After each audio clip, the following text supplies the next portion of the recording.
Hello and good afternoon, everybody. Welcome into Legion Field in Roseburg, Oregon. We get you ready to go for today's matchup between the Roseburg Dr. Stewarts and the visiting Grants Pass Cavemen. It's more American Legion baseball for you tonight here on CBS Sports Radio 1490 The Score. we get a chance to bring you, again, another matchup between the Doc Stewarts and the Cavemen. They met on Monday when the Doc Stewarts were able to prevail 11-5 in that matchup. And that was a big win there for the Docs to go to 2-1 on the season. They will continue to try and keep the season moving along as they look to go to 3-1 on the year here today. As we continue on with what is our Budget Lumber pregame show, we will have a chance to catch up with head coach Scott Shaver coming up here in just a few moments, so stay tuned for that. Want to let everybody know that tonight's game is streaming with video online at 541radio.com, where you can watch the action live for free. So check that out and stream the game there. We'll have a great time with you here as we wrap up a 4-game homestand for the Dr. Stewarts. They will then turn around and get ready for Friday when they will head up to Eugene for the start of tournament play up there at North Eugene High School, where they will begin a wood bat tournament against plenty of other teams going up there in the Eugene area. We'll talk more about that throughout tonight's broadcast, but we'll head to our first break here at the Budget Lumber pregame show. Everything you need at great low prices. Budget Lumber on Diamond Lake Boulevard, where they strive to be lumber one. When we come back, it is our chat with head coach Scott Shaver. It's the Oregon Coach Crafters coach's interview when we return after this 2-minute break on CBS Sports Radio 1490 The Score.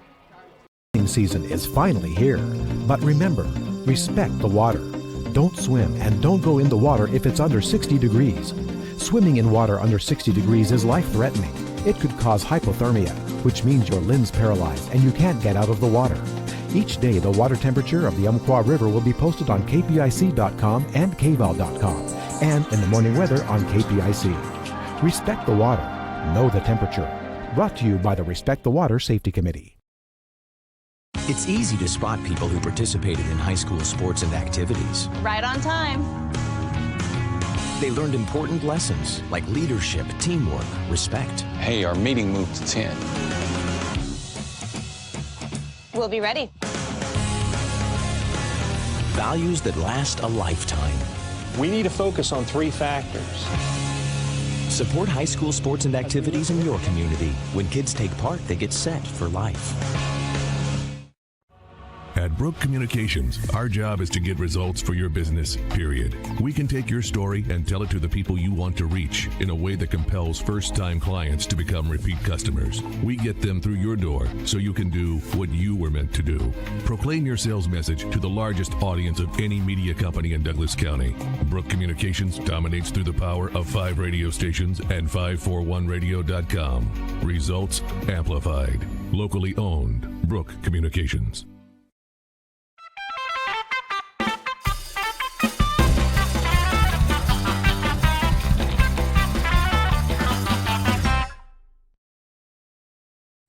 Gotta go with barbecue. Cracked pepper. Spitz cracked pepper. Spitz cracked pepper. Aunt Carol's barbecue seeds. Barbecue. Ranch.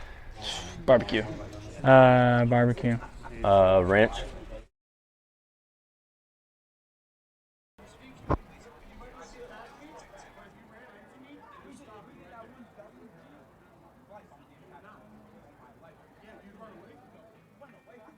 Back here with more of our pregame on CBS Sports Radio 1490 The Score and streaming with video online at 541radio.com. Doc Stewarts get ready for another matchup against the Grants Pass Cavemen, who have made the trip up here to Legion Field yet again after a win on Monday. Joining us now here in the pregame is head coach Scott Shaver. It's our Oregon Coach Crafters coaches interview. Coach, guys pick up another win there against Grants Pass back on Monday. Yet again, a game that saw the error total probably get up there a little bit higher than you'd like to see. Is that one of the big things you guys are trying to address in the limited amount of time you get to be out on the practice field here in the early going of the season? You know, more than anything, right now what we're addressing is closing things out, whether it's working on the field, prepping for life, closing out a ball game, and that's what we're not doing well. We did in that last inning. We had several chances to close that thing out early and didn't, and let it ride. We're going to address errors all year forever, and that's baseball. That's what we do. But no, more than anything is the personality on how to close something out, how to shut a door, step on the throat, and get something done. You guys have gotten a couple of wins underneath your belt. Do you feel like the team is kind of getting into a mentality that you like to see out there, putting wins on the board and playing winning baseball, or is there still a mental aspect of the game that you'd like to see kind of evolve still for this team here early on? Oh, absolutely. I've been very pleased with what I've seen so far. It's a great group of kids. They're nice kids. They're athletic. When I stop pushing to get better, that means I'm either retired and playing golf or dead. We've got so many facets where we need to get better, but I really like the baseline where we're at. Our baseline right now is so much higher than it has been in the last couple of years. So these kids are doing wonderful things. They're getting better every day. They're making great strides. Always more to do, and that's one of the beautiful things about baseball. As for kind of what you know about this team, you've gotten a chance to be with them for a little while now and obviously had information about them coming into it, but seeing them as a unit, I'm sure you're still continuing to tinker with the lineup and continue to find what pieces you like where as you get ready for the heart of the season coming up a little bit later on. But how well do you feel like you know what these guys have to bring, and do you feel like things are starting to fall into place, or there's still a lot left for you to do? Still a lot left to see. Everybody that's gotten a chance so far, which is pretty much everybody, has really came out and done their job. So that's been nice to see. Once the younger teams start going, you're going to see some flux there with Bourgeois going down and, playing down some, with Jace hitting down some. He's always going to be pitching for us. But so getting those guys at bats and experience as well is great. I'm still trying to... We're still going to run a lot of guys through the infield. We're down to about 4 guys that are going to be pretty solid in the outfield. But and you've seen 3 catchers. We'll probably break that down to 2. We lose Hawley for a couple of weeks during the season, and he's also that guy that's really good in the outfield. So it's just getting secure in our positions, understanding our roles, understanding what we're supposed to be doing, and continue to find barrel, which is the one thing I've really been pleased about so far in the first 3 games. We put wood in our hands first time last night in BP, which always shows a lot of flaws, a lot of things. We're not great. We don't have great barrel control yet, but we're doing a very good job of finding barrel, which is a great place to start. The team is getting ready for the start of tournament action going on. We got tournaments later on this week and then into next week. Always a fun time for guys to get on the road and get the chance to play a lot of games in a shorter period of time. But first and foremost, you guys have gotten a chance to start out at home for the first 4 games of the season. How much easier does that make your job, knowing that these guys don't have to go on the road and play in somebody else's house, to just kind of focus on some of the fundamentals, getting the season started, and being able to do it here at Legion Field? Yeah, it's been nice. It's been a nice little home stand. We're going to go away for a couple of weeks, and we'll be home pretty heavy after that. But I've been, I've been very pleased with what I've seen so far. I've more than anything, I've been very pleased to get to know these kids and see what they want to do, and that's what excites me more than anything. This team hasn't came anywhere close to its ceiling. I think we'll gain every day, every week, a little bit more, and that's the kind of team you want to coach. All right, we'll wrap it up there with head coach Scott Shaver, and that is your Oregon Coach Crafters pregame coaches interview. And that is your the best care in RV services and repair. We'll be back with more of the pregame show here on CBS Sports Radio 1490 The Score. This county is your home. But no matter where life takes you, Cascade Community Credit Union will be there whenever you need us. We'll be there with access to over 30,000 no-fee ATMs worldwide. We'll be there with an auto loan for your next vehicle. And when you're ready to make your dreams a reality, we'll be there with a home mortgage and one-on-one support every step of the way. Because commitment to our members is reflected in everything we do. Cascade Community Credit Union, there whenever you need us. Swimming season is finally here. But remember, respect the water. Don't swim and don't go in the water if it's under 60 degrees. Swimming in water under 60 degrees is life-threatening. It could cause hypothermia, which means your limbs paralyzed and you can't get out of the water. Each day, the water temperature of the Umpqua River will be posted on kpic.com and kval.com, and in the morning weather on KPIC. Respect the water. Know the temperature. Brought to you by the Respect the Water Safety Committee.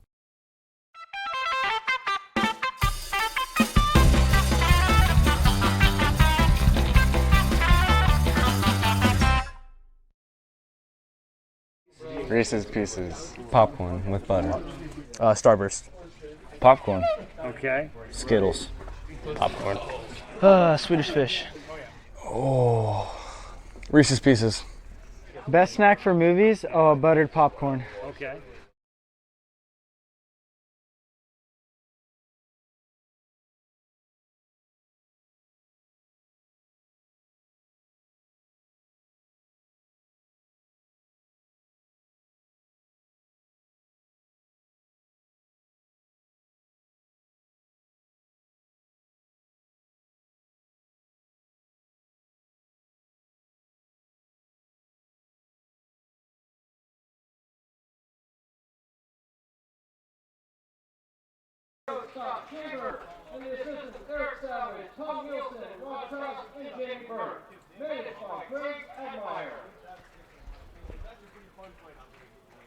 Back here at Legion Field on a overcast day once again against the Grants Pass Cavemen, who've made their way to Legion Field.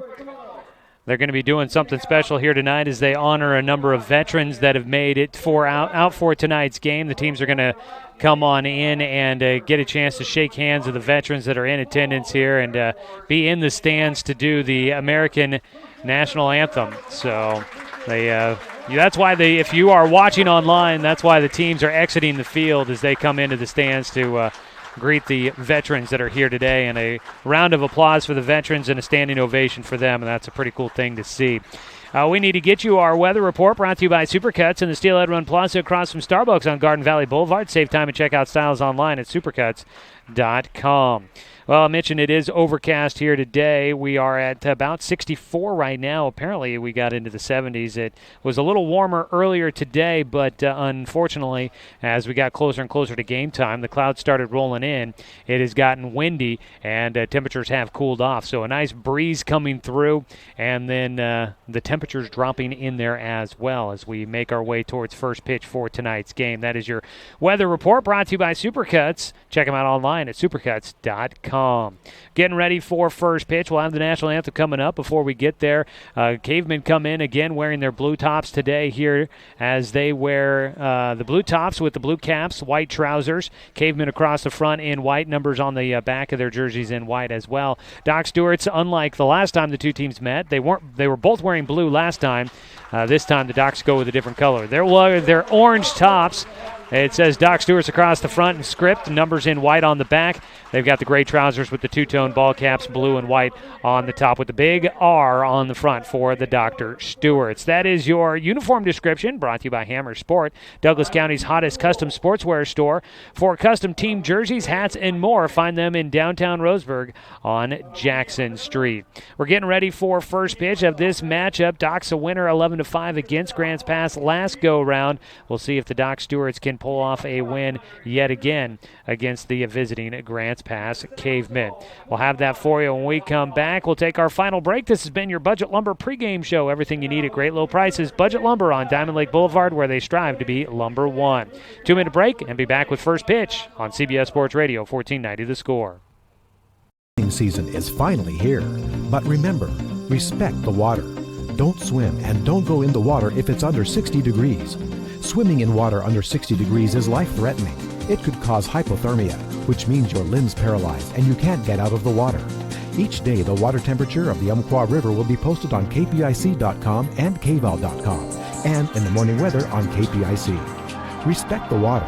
Know the temperature. Brought to you by the Respect the Water Safety Committee. It's easy to spot people who participated in high school sports and activities. Right on time.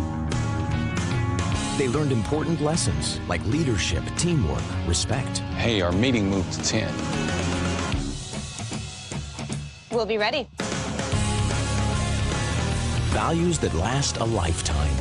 We need to focus on three factors. Support high school sports and activities in your community. When kids take part, they get set for life.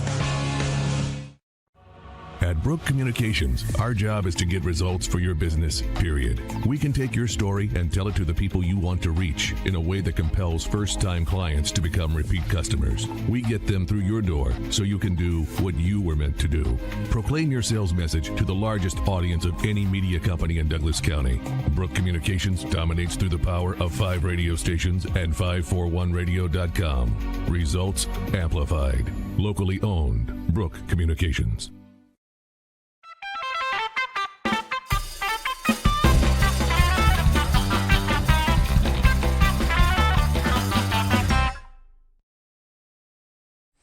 Gotta go with barbecue. Cracked pepper. Spitz cracked pepper. Spitz cracked pepper. Aunt Carol's barbecue seeds. Barbecue. Ranch. Barbecue. Barbecue. Ranch.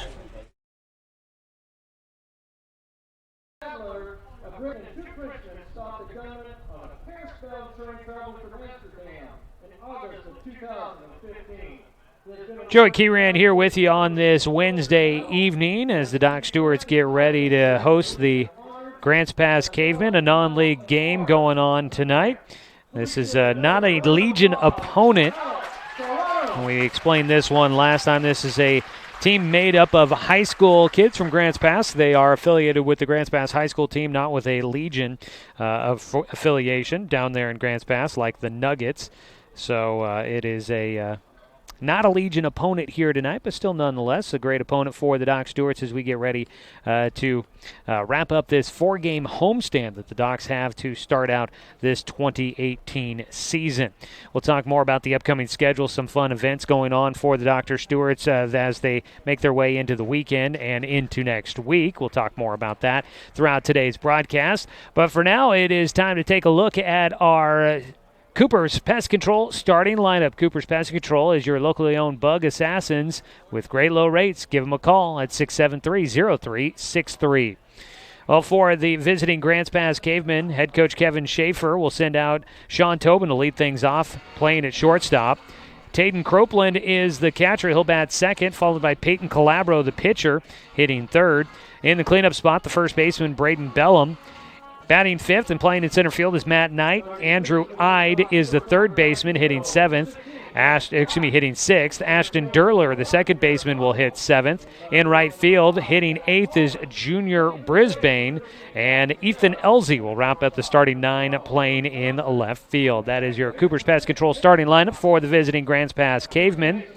On the other side for the Doc Stewarts is let's look around the diamond, get you the starting defensive alignment for the Doc Stewarts. The look around the diamond brought to you by Diamond Power Equipment, where the variety of outdoor power equipment is second to none. On the mound tonight for the Doc Stewarts will be Cade Meisner as he gets the start. Meisner with a limited pitching performance so far for the Docs this season. I think this will be his first start, if I'm not mistaken. Yeah, his first start of the season has pitched 1 2/3 innings. Unfortunately, has a team-high 12.6 ERA. We'll break down more of his numbers here throughout the broadcast. Meisner on the mound. Behind the plate is battery mate Kyler Leischner catching. Brody Black playing at first this evening. Caden Johnson at second. Cody Johnson at short. And Zach Mandera at third. In the outfield from left to right, Zach Holland, Garrett Russell, and Brody Black. That is your look around the diamond, brought to you by Diamond Power Equipment. We'll get ready to go for the first inning of action here from Legion Field. Tonight's game brought to you by Good Vibration Solutions for home theater and automotive audio. You can feel it at Good Vibes. Not 100% certain on this. From information I'm getting, it sounds like we may be off the air on the radio side of things. I'm not sure what the status of all of that is, but we are streaming at 541radio.com where you can watch the game for free. So if we're having issues on the radio side, you can always check us out online there. First pitch of the ball game, low and inside, and we are underway as Cade Meisner misses to Sean Tobin. 1-0 the count as we get things started. Sean Tobin playing at shortstop, right-handed batter. The second pitch, a ground ball to third, picked up by Mandera. Throw across to Brody Black for out number 1. A nice 2-pitch at-bat there for Cade Meisner to get the first out of the ball game. Sean Tobin had done pretty well against the Docs back on Monday, was 3 for 3. Starts out 0 for 1 with the ground out there. 1 away, Taden Cropeland will stand in. Cropeland, I do believe, actually. He'll take high as the pitch misses from Meisner for a 1-0 count. Meisner from Sutherland High School will miss inside this time. Falls behind 2-0. Swing and a miss for Cropeland. Taden Cropeland on Monday was 0 for 2 against this Docs team. Played with the JV squad for the Grants Pass Cavemen during the spring season. He'll foul one back to the screen And he's got himself a 2-2 count. Meisner working back into this one to even up. Meisner, a big guy out there on the mound, strong arm, is 2-2. Breaking ball this time, fouled towards the visiting dugout. Cropland will stay alive with the 2 strikes against him. Meisner, Sky M League Pitcher of the Year during the spring. 3rd-team All-State honors as well. Big, strong arm on him. He fires in the dirt, though, with his 2-2 pitch. It takes it to a full count. Taden Cropland, the catcher for Grants Pass, right-handed batter. Full count against him with 1 away and nobody on. Pitch is high and inside. He'll draw the 1-out walk. Heads on down to first. Peyton Calabro will stand in.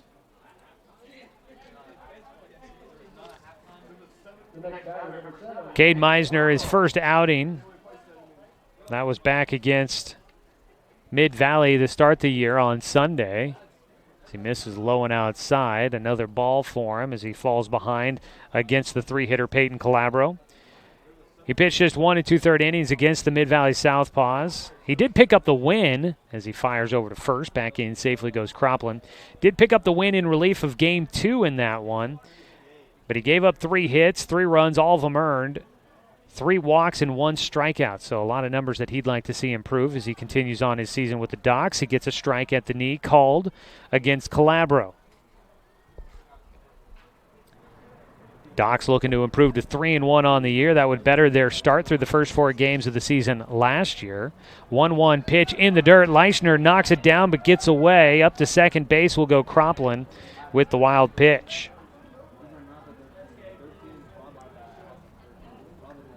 Man into scoring position now for Grants Pass.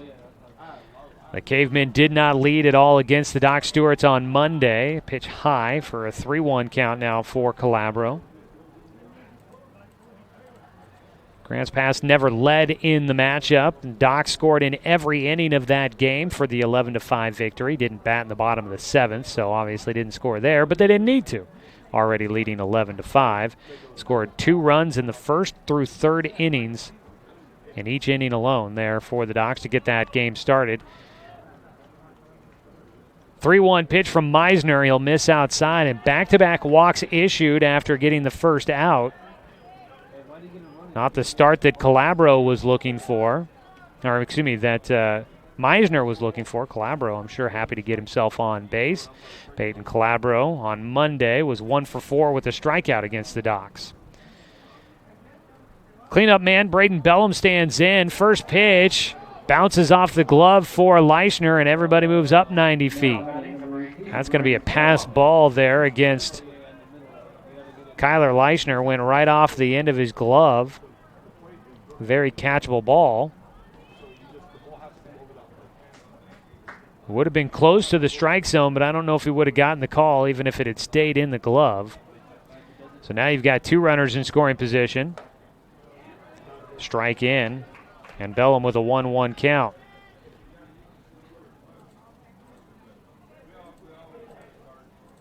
One away, second and third occupied for Grants Pass. Fastball is fouled towards the home dugout.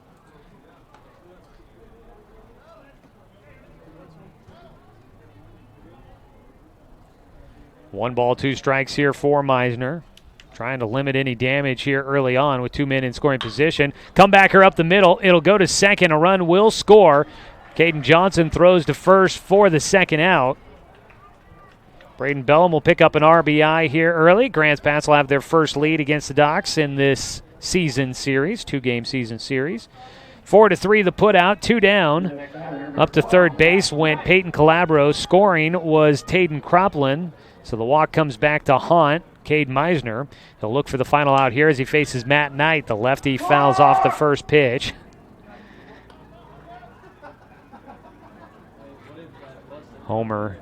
The homer drop here at the stadium on the foul ball out of the stadium. Swing and a miss for Knight. He'll have an 0-2 count.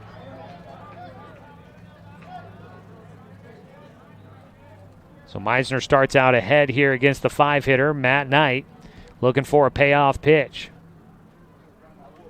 The 0-2 swung on, fouled left side. That will carry out of play.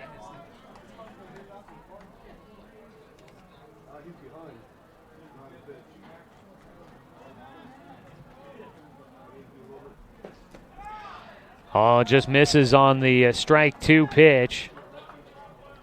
It'll stay, or go to a 1-2 count here for Matt Knight. On at third base, Peyton Calabro. The 1-2 delivery. High and away. Goes to a 2-2 count. Andrew Ide, the third baseman, waiting on deck. Meisner gets strike 3 across. Going down looking, Matt Knight will strike out to finish things off here in the top of the first. That is a Joe's Towing strikeout. Don't strike out when you get stuck. Call Joe's Towing, your local professionals. Top of the first, 1 run in on no hits. There were 2 walks, no errors for the Doc Stewarts, and 1 man left on base. We head to the bottom of the first inning, 1-0 lead for the Grants Pass Cavemen on CBS Sports Radio. 1490, the score. It's easy to spot people who participated in high school sports and activities. Right on time. They learned important lessons like leadership, teamwork, respect. Hey, our meeting moved to 10. We'll be ready. Values that last a lifetime. We need to focus on 3 factors. Support high school sports and activities in your community. When kids take part, they get set for life.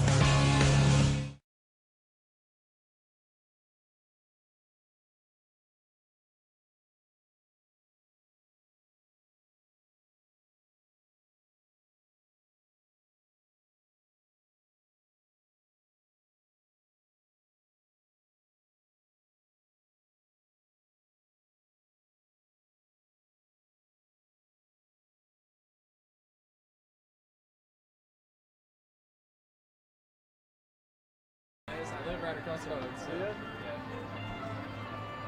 Can I move this over just one? Nah, I'd prefer if you didn't. Thanks.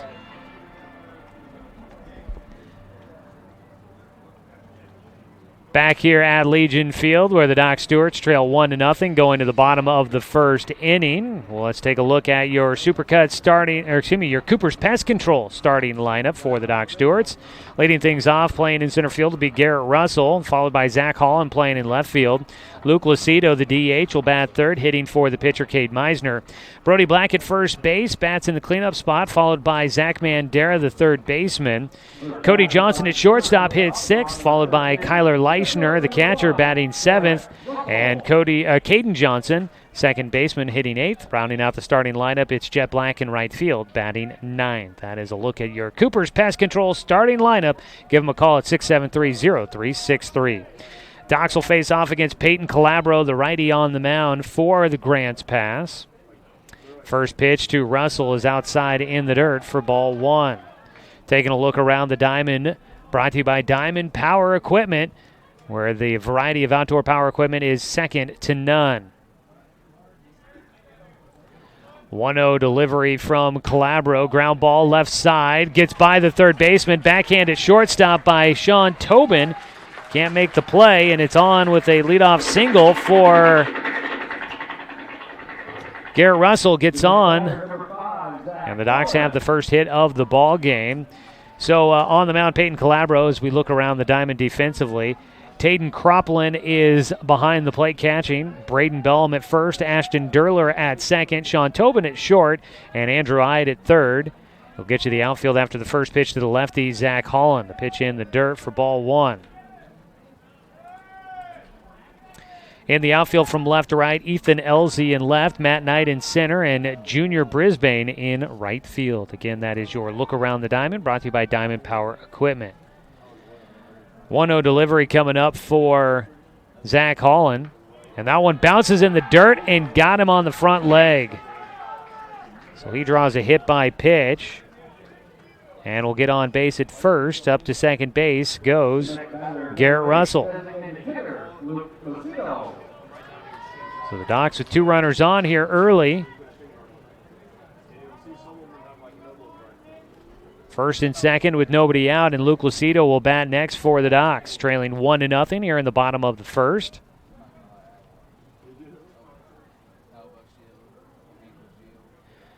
Breaking ball will catch the outside corner against Lucido for an 0-1 count.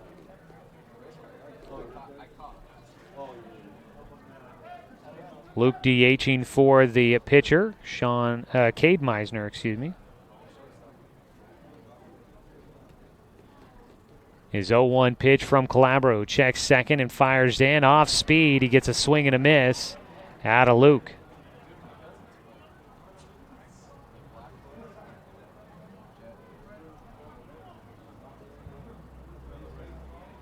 Garrett Russell, after the leadoff single, out at second base. Hit by pitch for Zach Holland, puts him on at first. At the plate, the 0-2 pitch against Luke, and he'll take outside for ball one. Well, the Doc Stewarts today getting ready for their tournament coming up in Eugene. They are using wood bats for today's ball game. It is a wood bat tournament coming up at North Eugene High School there at Sweet Johnson Stadium, where the Docs will be playing in that tournament. Off the barrel, out to left field, a little looper for Lucido. Gets the one to fall in. He'll pick up a single. Gets himself on base and loads things up. Russell up to third and Zach Holland into second. That one actually down at the bottom of the barrel, more towards the handle. Not a great spot to hit off of there, especially on a wood bat. Guys, I'm sure don't have a plethora of wood bats at their selection, so hopefully everybody makes it through the next few games without breaking their wood bats. Those things aren't cheap. Brody Black will stand in next. First pitch to him, swinging, he'll foul it away for strike one. Brody playing at first base here in today's ball game. Taking over for Jonathan Stone, who gets a day off. The 0-1 pitch here for Black. Calabro delivers. It sits on the outside corner for a called strike two.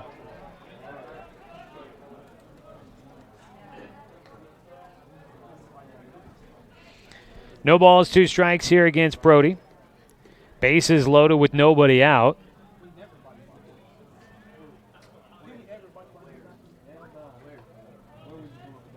Out of the windup, Calabro fires in, the pitch in the dirt. It'll go to a 1-2 count.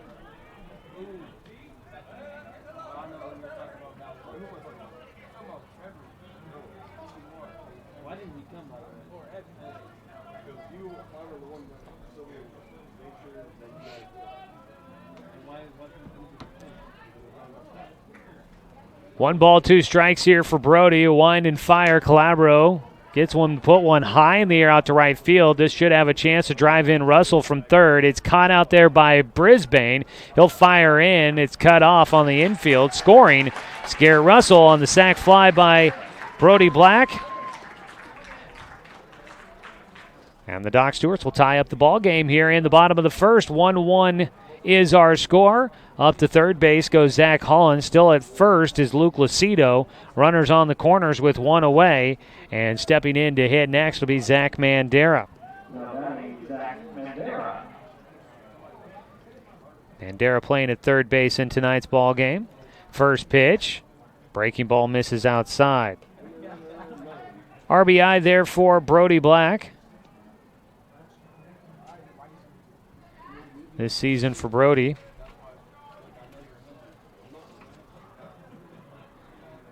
That'll be his second RBI of the year. The 1-0 is a runner going. Lucido headed to second. The throw is going to be short and not in time, and Lucido will get in with a stolen base. Pitch was high. It's a 1-1 count here for for Zach Mandera. He's got 2 men in scoring position.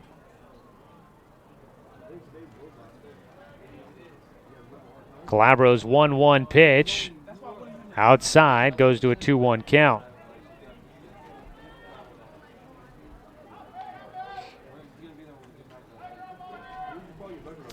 Bottom of the first inning, we've got things all knotted up. Docs with 2 hits here in the bottom half of this opening frame. Looking to add some more with 2 men in scoring position and just 1 out. Mandera swing and a miss for strike 2.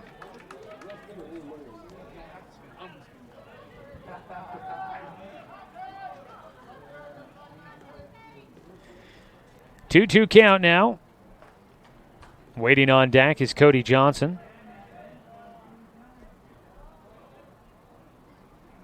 2-2 delivery. Strike 3 called. Mandera will go down looking for the second out here in the first. Calabro picks up his first strikeout of the day.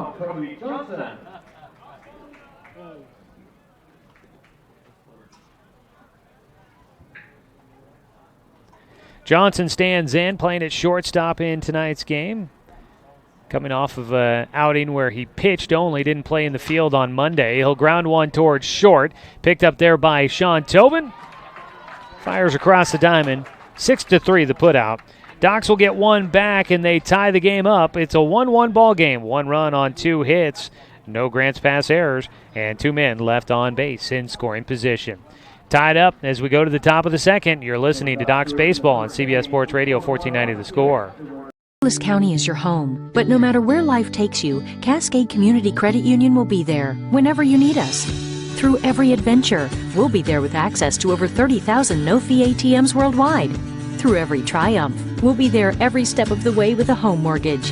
And through all life's little quirks, we'll be there with one-on-one support to get you back on the road in no time. Neighbors are there for each other, and that's exactly who we are. Cascade Community Credit Union, there whenever you need us.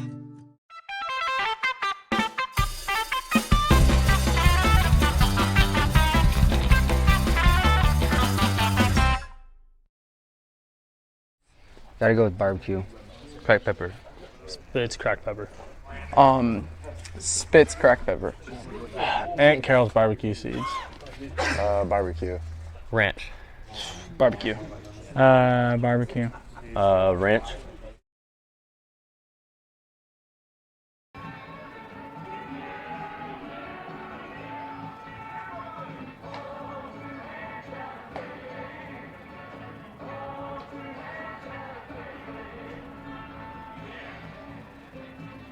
Second inning here at Legion Field as the Doc Stewarts and the Grants Pass Cavemen are all knotted up at 1 apiece. Docs Baseball brought to you by Douglas County Farmers Co-op, where everyone is welcome to shop. Oh, we welcome you back here. We are still working on figuring out the radio side of things. I know that doesn't probably help anybody that might be tuning in to watch it, but if you know people that are trying to listen on the radio, we are aware of the issue and we are trying to get it fixed. Cade Meisner, first pitch here in the second. It's a rocket shot to second base. Andrew Ide leading things off. He'll line out to Caden Johnson at second base for out number 1 to start things out. That's a nice defensive play there to help out the pitcher. Ashton Durler will stand in next. The first pitch misses for ball 1. That was a line drive shot just right past Cade Meisner, and then it just curled towards Caden Johnson at second. Out at shortstop now, Cody Johnson. He had a late hop that caught him off guard, but he's able to handle it and makes the throw across the diamond to Brody Black for out number 2. A couple of quick outs here for Meisner after a bit of a shaky first inning. He is rolling along here with 2 outs in the second. Got to let you know before it happens, back again this season, our $1,000 no-hitter giveaway. If the Docs pitch a no-hitter here at home this season, one lucky fan in the stands will win $1,000.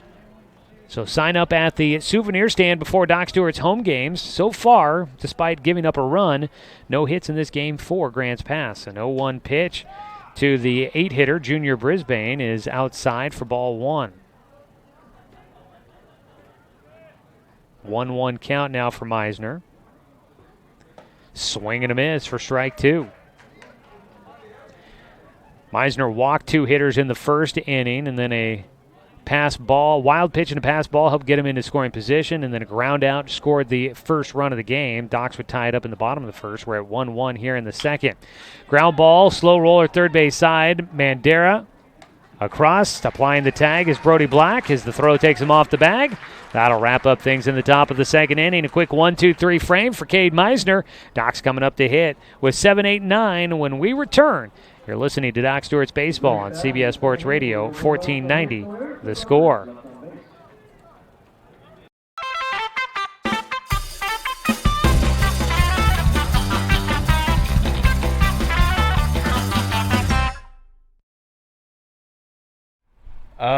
Peter Griffin from Family Guy. Goofy. Okay. Favorite cartoon character? SpongeBob. Tigger. All right. My favorite cartoon character is Squidward.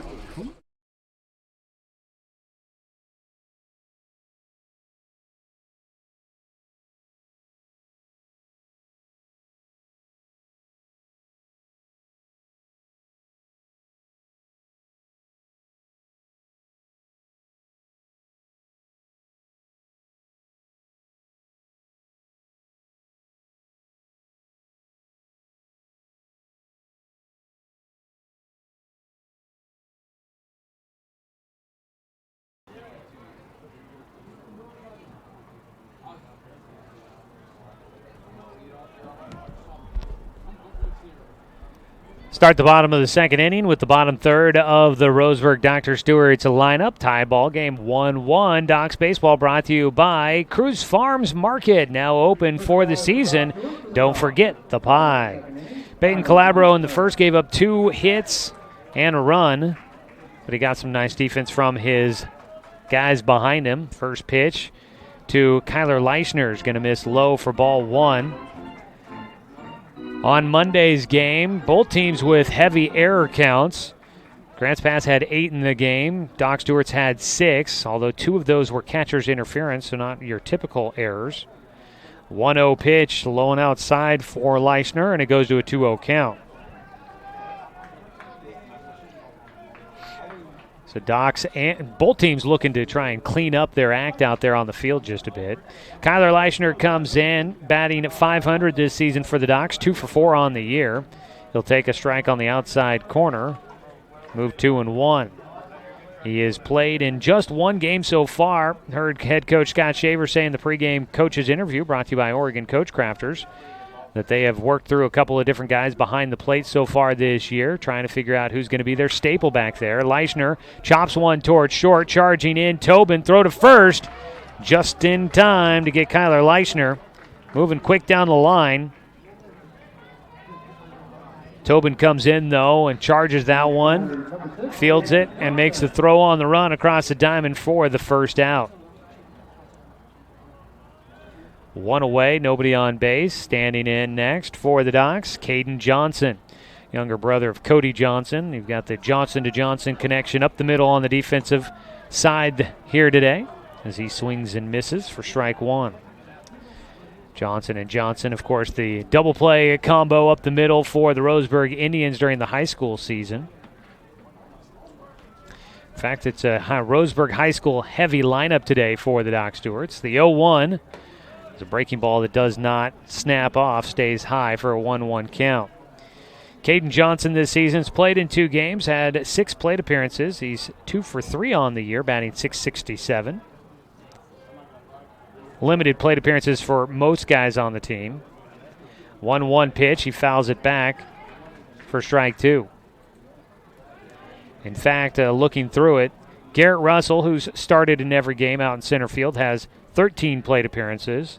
Jonathan Stone, who sits today to start out the game, but has previously started at every game at first base for the Docs. He's got 11 plate appearances. Jet Black, who's started every game in right field, starts out the day with 10 plate appearances. Those are the only guys with double-digit plate appearances so far for the Doc Stewarts.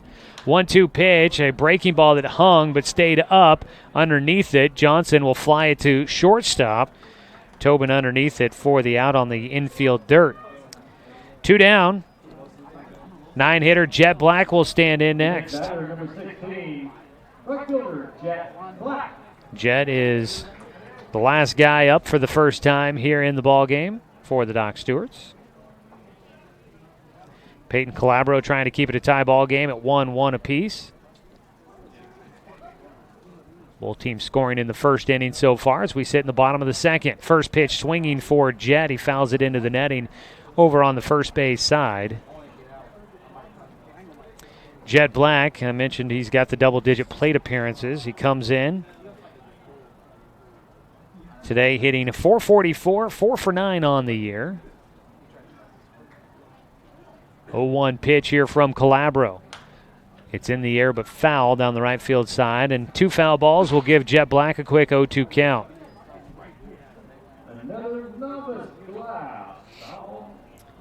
Crowd filling in nicely here for this Wednesday night affair. Great to see that the fans continue to come out and support the Doc Stewarts in this 4-game home opening stand. The 0-2 for Jet. Ground ball towards short. In front of it, Tobin. One hops to first, picked up off the dirt. Yes, they got him. Jet Black will ground out 6-3. The put out, a nice snag by Braden Bellum at first for the final out. And the Docs go down in order, much like Grants Pass in the top of the second. Docs go down, no runs, no hits, no errors, nobody left on base. Head to the top of the third, a 1-1 ball game on CBS Sports Radio, 1490 The Score. Season is finally here, but remember, respect the water. Don't swim and don't go in the water if it's under 60 degrees. Swimming in water under 60 degrees is life-threatening. It could cause hypothermia, which means your limbs paralyzed and you can't get out of the water. Each day, the water temperature of the Umpqua River will be posted on kpic.com and kval.com, and in the morning weather on KPIC. Respect the water. Know the temperature. Brought to you by the Respect the Water Safety Committee.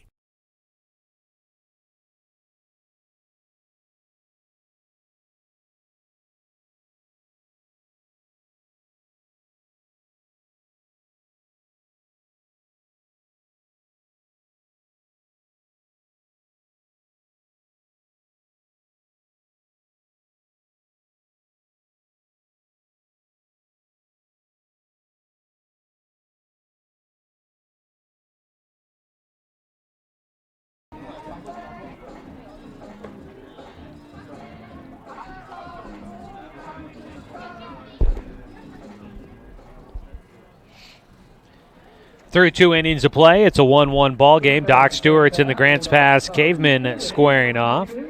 Doc's baseball tonight brought to you by Dr. Bonnie Gower. She's here to open your eyes to more options when it comes to your vision. To find out more or to schedule an appointment, call optometrist Dr. Bonnie Gower at 440-2590. First pitch swinging for the 9-hitter Ethan Elzy. He chops one to third baseman Zach Mandera. And the Docs will fire across for out number 1 as they throw it around the horn. I'm trying to remember as we go back to the top of the lineup here. 1 out, nobody on, starting out the 3rd inning. Trying to remember if the Docs have been a team that throws it around like that, or if that's something that's just recently started. As the first pitch in the dirt for Cade Meisner in his 3rd inning of work. 1-0 count for the leadoff man, Sean Tobin.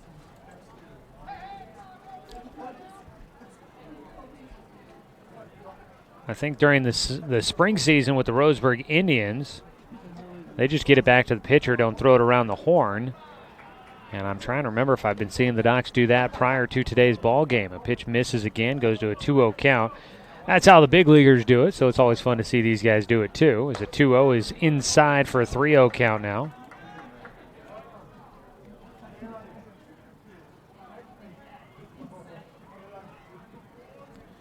.30 pitch. That'll catch the strike zone. Tobin will have a 3-1 pitch coming up. He grounded out to third his first time up. The delivery from Meisner hits the inside edge again for another called strike.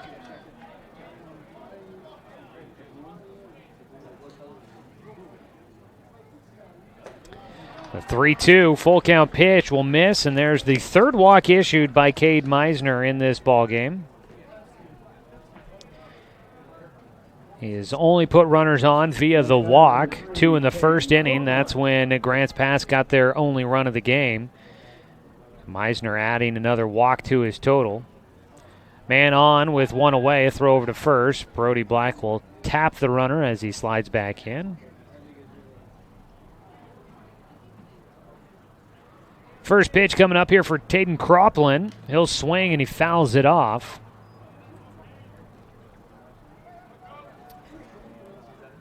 Cropland was the first walk issued by Meisner. He got on base, a wild pitch, put him on second.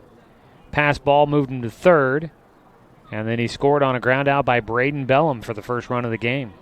0-1, runner going, in for a strike, throw down to second. It scoots by shortstop Cody Johnson. Caden there to back it up. Stolen base for Sean Tobin. Gets him into scoring position at the dish, though. An 0-2 count now for the hitter, Taden Cropland. Meisner looking for the strikeout. A slow roller towards third. Mandera charges, throws across the diamond for out number 2. Up to third base, Tobin wisely takes third, knowing that the base would be unoccupied. Only play for the Docs defense was for Mandera to come in and get to that baseball. He does a nice job of doing so. Makes a nice strike across the diamond to Brody Black. And there's 2 down. That was almost like a swinging bunt.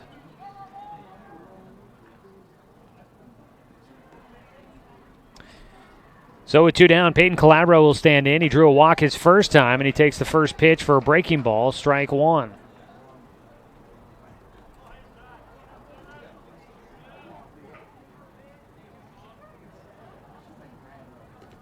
The 0-1 delivery, stepping off the mound before the pitch. Meisner will reset.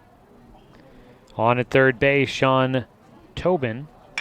Ground ball towards shortstop, backhanded by Johnson. Long throw. Did he get it there in time? He does, and it'll keep the runner from scoring. Punch out at first. Long throw for Cody Johnson, but he gets it just in time. That'll wrap things up here in the top of the 3rd inning. No runs on no hits. There were no errors and 1 man left on base through 2.5, I should say. It's a 1-1 ball game. Doc's coming up to hit on CBS Sports Radio, 1490 The Score. Season is finally here, but remember, respect the water. Don't swim and don't go in the water if it's under 60 degrees. Swimming in water under 60 degrees is life-threatening. It could cause hypothermia, which means your limbs paralyzed and you can't get out of the water. Each day, the water temperature of the Umpqua River will be posted on kpic.com and kval.com, and in the morning weather on KPIC. Respect the water. Know the temperature. Brought to you by the Respect the Water Safety Committee.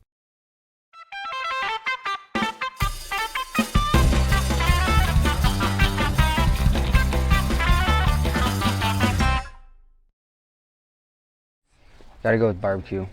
Cracked pepper. Spitz cracked pepper. Spitz cracked pepper. Aunt Carol's barbecue seeds.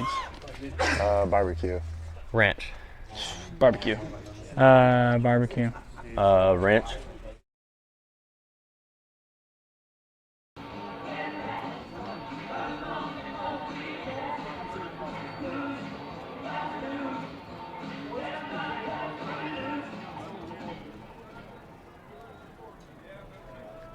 Bottom of the 3rd inning, Doc's Baseball, brought to you by our friends at Cascade Community Credit Union. Joey Keyran here with you. Brenton Cratford back in the studio. Trying to do the radio production thing as we continue, I think, still working on trying to get it seems as if it could be a transmitter issue that is causing us to be off the air on the radio side. But I appreciate everybody tuning in to watch tonight's game, streaming at 541radio.com. Garrett Russell lead things off. He'll lay down a bunt.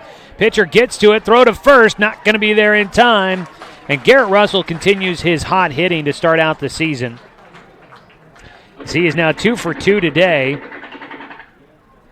And gets on base for a second time. He got on to lead off the game in the first inning for the Doc Stewarts and eventually scored a run to tie up the ball game. So Russell on at first with nobody out. Starts off the 3rd inning.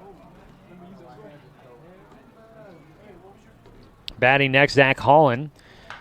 He'll put one in the air. This is out towards left field. It's drifting foul, and no one will be able to get there in time to grab it.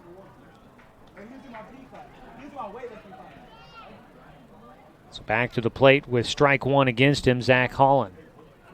Curious if they were going to try and maybe sacrifice the runner over. Haven't seen much of that so far this season for the Doc Stewarts. Their offense has been working pretty good.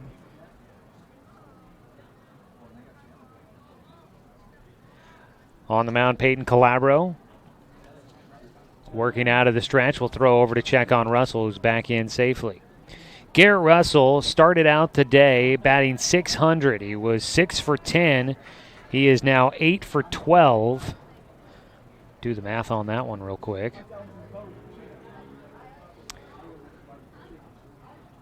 Oh, 1 pitch coming up here for Holland, the lefty. Will take a strike, throw down to second base, offline. Russell in.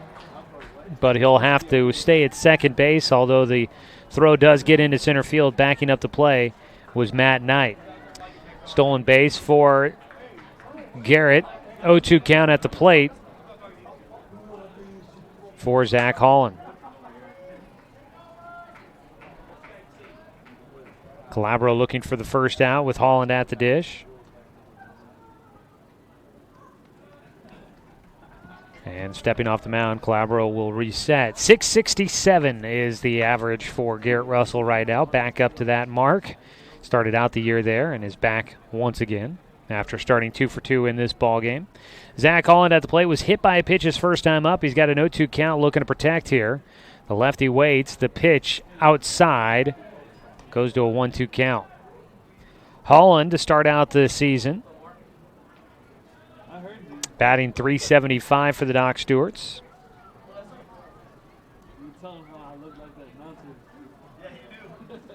1-2 delivery. Calabro kicks and delivers outside for ball 2.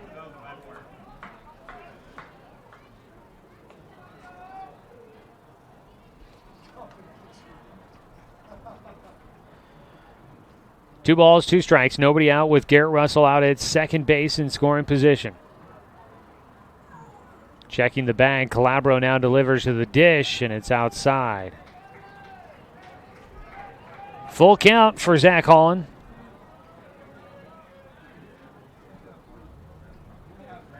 Docs have somebody thrown over in their bullpen area.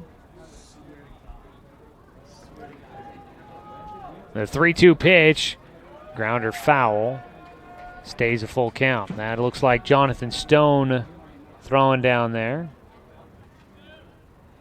Been told that he will pitch this season for the Docs. Not sure how much, but he will. And he is now on the rubber throwing over there. He didn't pitch at all during the spring season for the Roseburg Indians, but he can do it. Full count pitch again. Holland rips it towards second, goes off the glove for Derler. Heading around third and going to the plate. Garrett Russell will score, taking second base. Holland thrown out.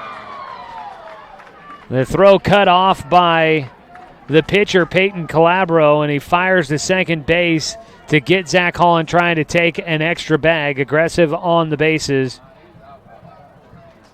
And Holland will be out number 1, but he drives in Garrett Russell, who scores for a second time in the ballgame and gives the Doc Stewarts a 1-run lead, 2-1. 1 out, nobody on base for Luke Lucido. Luke had a base hit in the first inning. Gets underneath this one again on the handle. This one shallow left field territory. It's caught by shortstop Sean Tobin for the second out.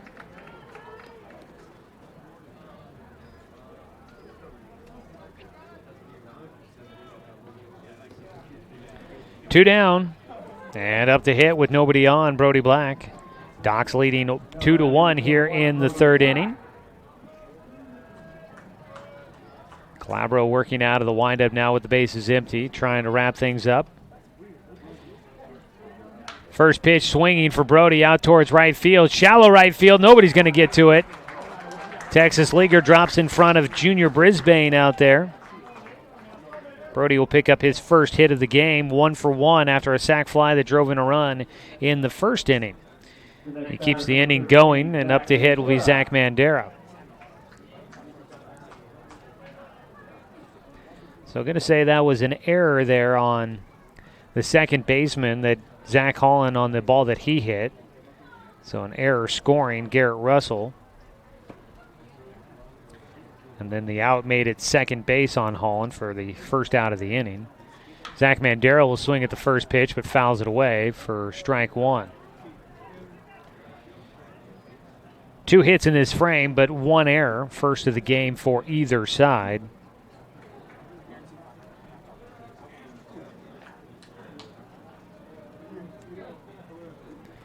Oh, 1 count for Mandera, who struck out looking in the first. Takes in the dirt for a 1-1 count.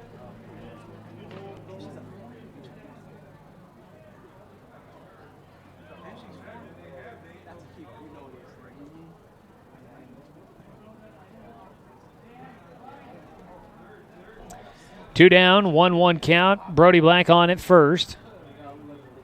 Mandera hitting for a second time in the ball game.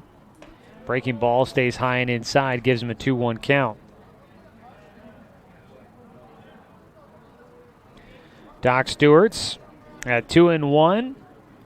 Sitting in the middle of the Area 4 standings at the moment. We'll run through that and take a look at some of the other games going on today and scores from yesterday's action in the Area 4 standings. 2-1 delivery is up in the air and fouled back. That's going to make its way into the stands. And just behind a couple of the fans sitting in the bleachers to our right.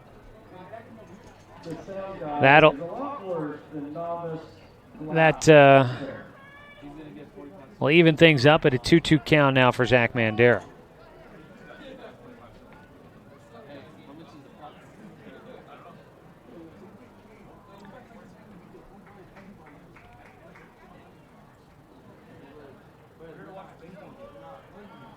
Pitch in the dirt. Takes it to a full count now for Mandera. I could be mistaken, but I believe it was on a full count pitch that he struck out in the first inning. He went down looking. Only strikeout of the game for Peyton Calabro so far. He comes set. Throws over to first. He got Brody Black leaning on the 3-2. Oh, and a full count with 2 outs. Runners are expecting to go. Brody Black, not necessarily the fleetest of foot, but not a slow runner per se. But he got caught leaning, getting ready to run on that last pitch. And a nice pickoff move by Peyton Calabro catches him off the bag. That'll finish things out here in the bottom of the third. Docs get one in, though, as they take the lead 2-1 heading to the top of the fourth on 1490 The Score. At Brook Communications, our job is to get results for your business, period. We can take your story and tell it to the people you want to reach in a way that compels first-time clients to become repeat customers. We get them through your door so you can do what you were meant to do. Proclaim your sales message to the largest audience of any media company in Douglas County. Brook Communications dominates through the power of 5 radio stations and 541radio.com. Results amplified. Locally owned. Brook Communications.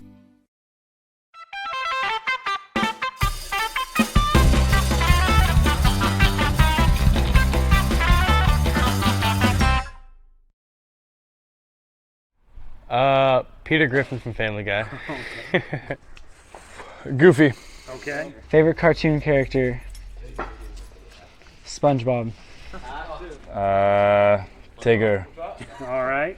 My favorite cartoon character is Squidward.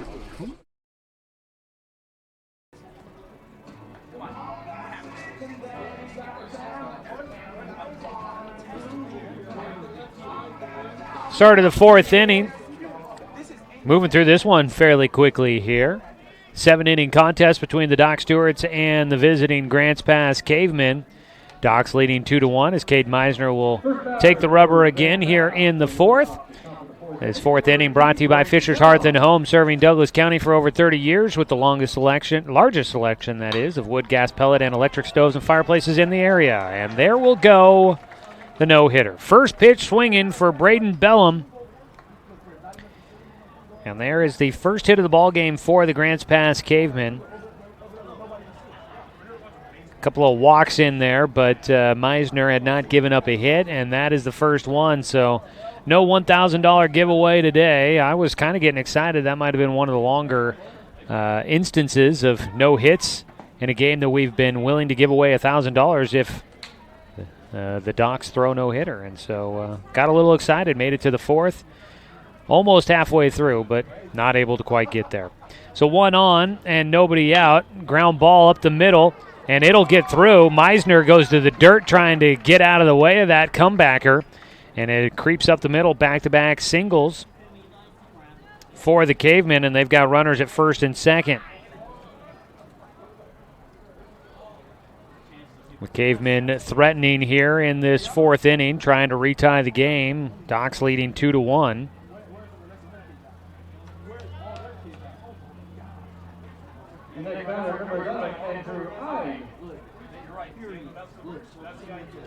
Standing in, Andrew Ide. He lined out to the second baseman back in the second inning. A pitch in the dirt. He showed a bunt. It was in for a strike.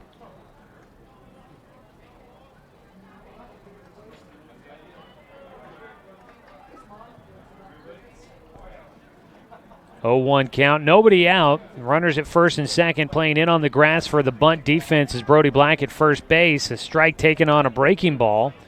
And it makes it an 0-2 count here for Ide. And that'll back up Brody to a normal depth, expecting that the hitter will not try to bunt. The 0-2 off the handle, fouled into the netting for a chance to stay alive and get another pitch here for Andrew Ide. Ashton Durler waiting on deck.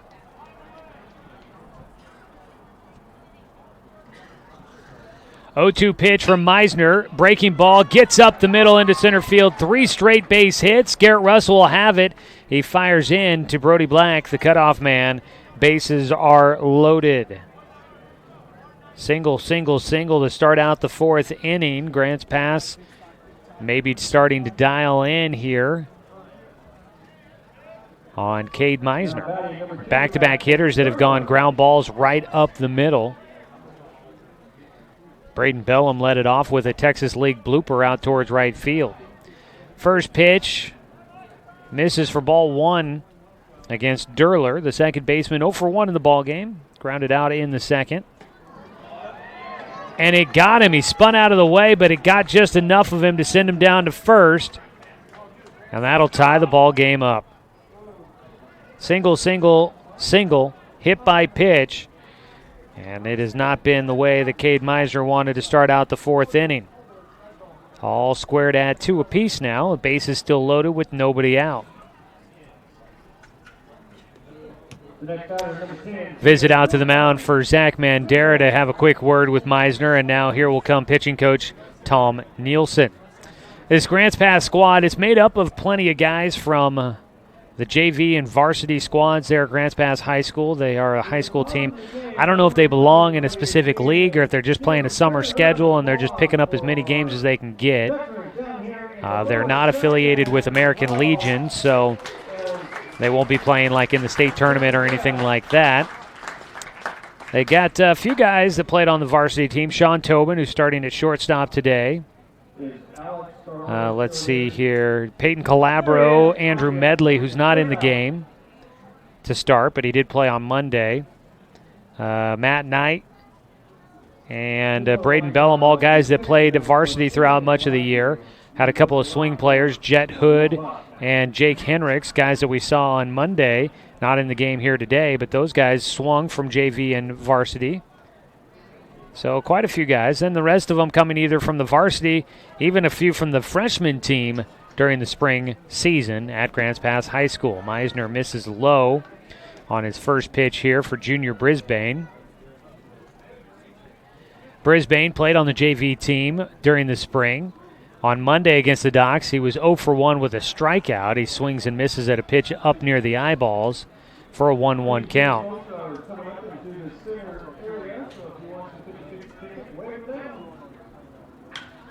Swinging on this one out towards center field, not well hit. It's going to drop in front of Russell. He'll throw to third to try and get the out there. Just behind the runner, though. Advancing up, Andrew Ide will get in on the force play at third.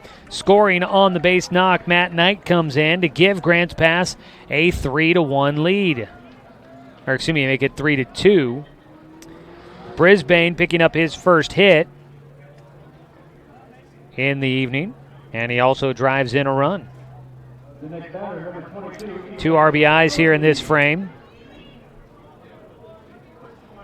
Ashton Durler with the hit by pitch scoring a run. And now Junior Brisbane with a base knock scoring one. So Grants Pass retakes the lead. Pitch in for a strike against the 9-hitter Ethan Elzey. Bases still loaded with nobody out. 2 runs in already against Meisner. Pitch on the outside corner called for strike 2.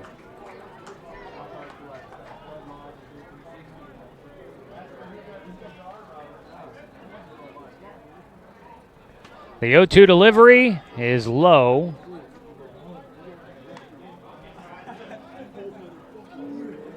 1 ball, 2 strikes against Ethan Elzy. Sounds like we are back on the radio side as Elzy will foul one off. So that's good news. Back on the radio. Sounds like it was a transmitter issue. May not have full power, but as long as we're on the air, that's what's good. Elzy stands back in. The 1-2 is outside for a 2-2 count.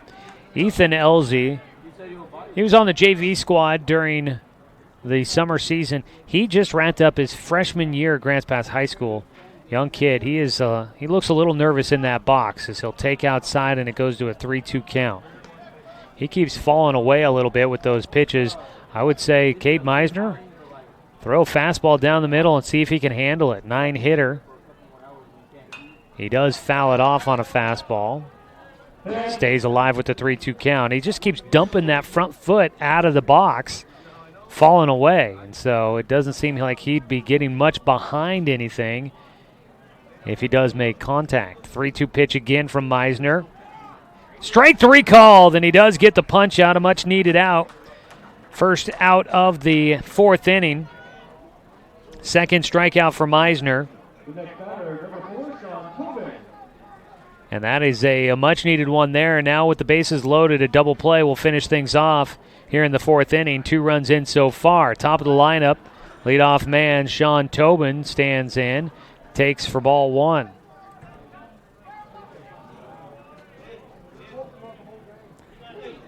Meisner delivers the 1-0 high for a 2-0 count. Nowhere to put a runner, so he's got to be careful. He has issued 3 walks in this game and hit a batter, but he's given up.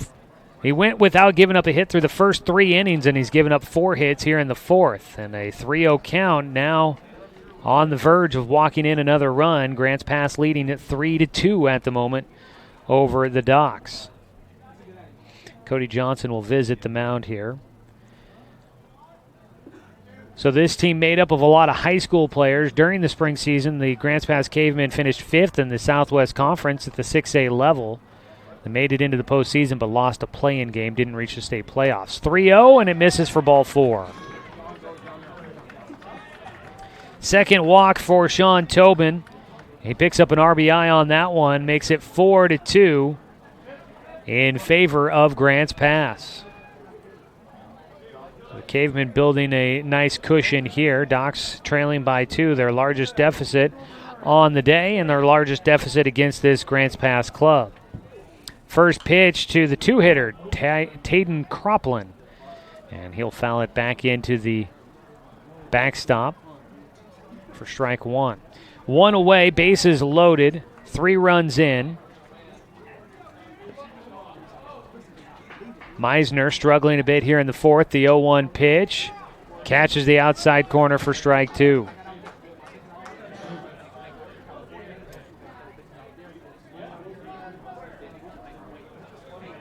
Oh, 2 delivery, looking for that punch out. Gets it as he gets a swing and a miss. Croplin will go down with the strikeout. 2 away. And the 9th hitter to the plate will be Peyton Calabro, looking to help out his own cause here as the pitcher digs in. That is another Joe's Towing strikeout. Don't strike out when you get stuck. Call Joe's Towing, your local professionals. First pitch to Calabro's in the dirt. A nice job by Leishner to knock it down. He has to chase it a bit, but it does not go to the backstop.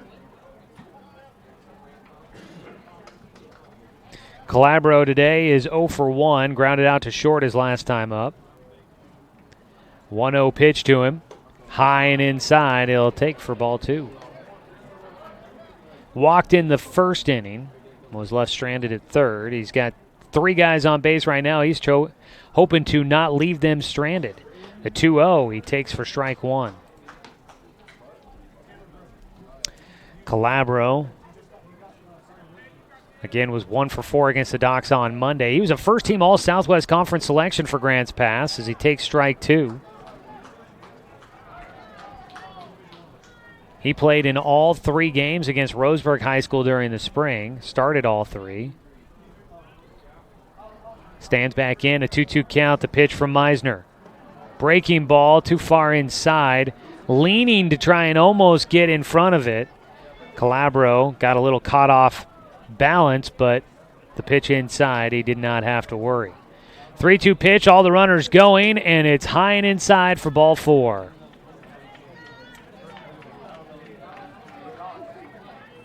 And that will bring in another run, 9 hitters to the plate.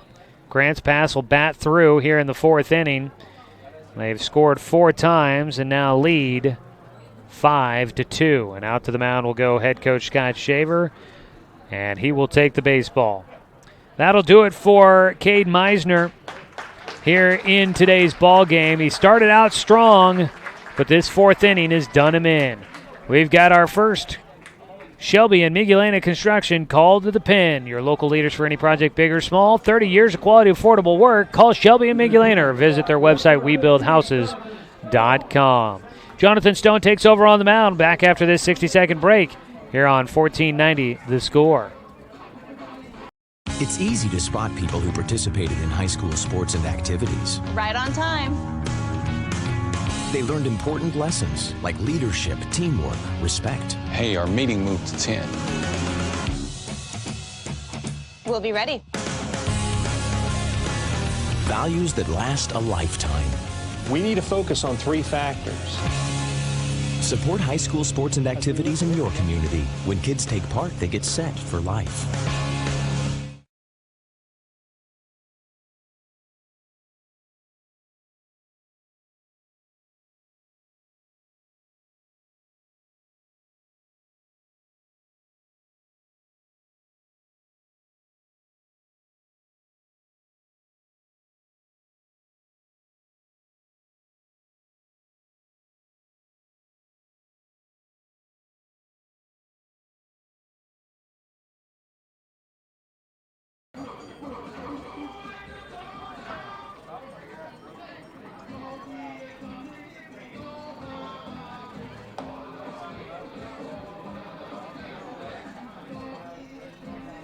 Back here for the 4th inning as the Docs make a pitching change. Again, brought to you by Shelby and Miguelena Construction.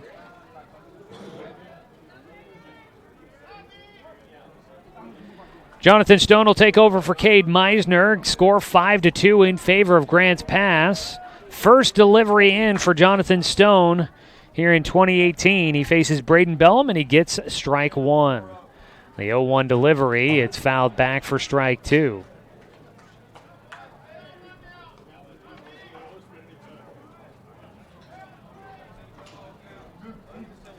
O2 delivery for Stone.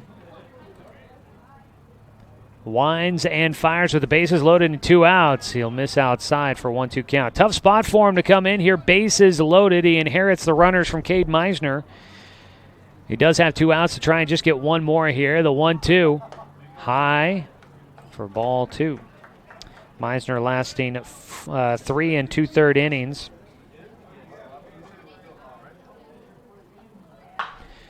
Ball fouled away left side, hooking into the bullpen for the Docs down that left side of the line.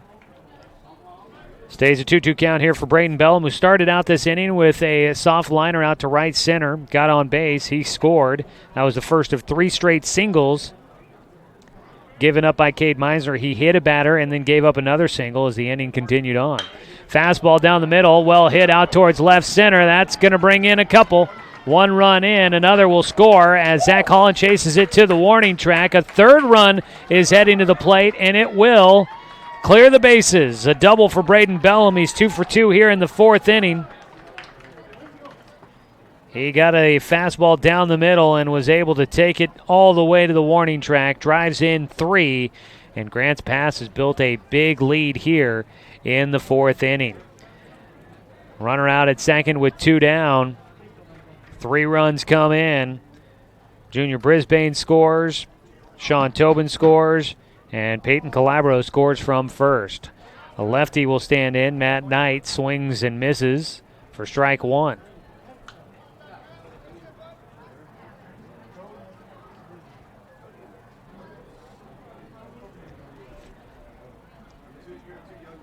Stone had almost gotten out of it, but gives up that double. It's about fouled away. It'll go to an 0-2 count here for Knight. Knight had the single up the middle and scored a run earlier this frame.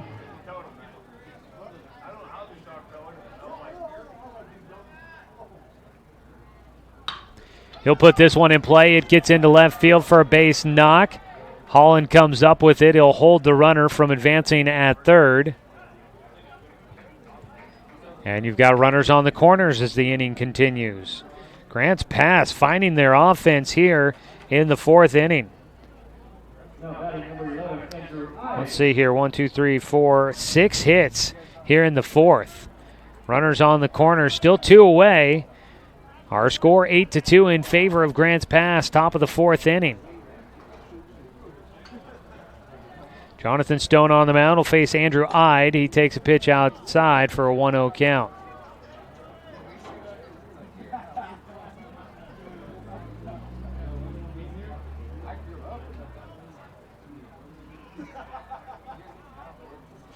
They 1-0.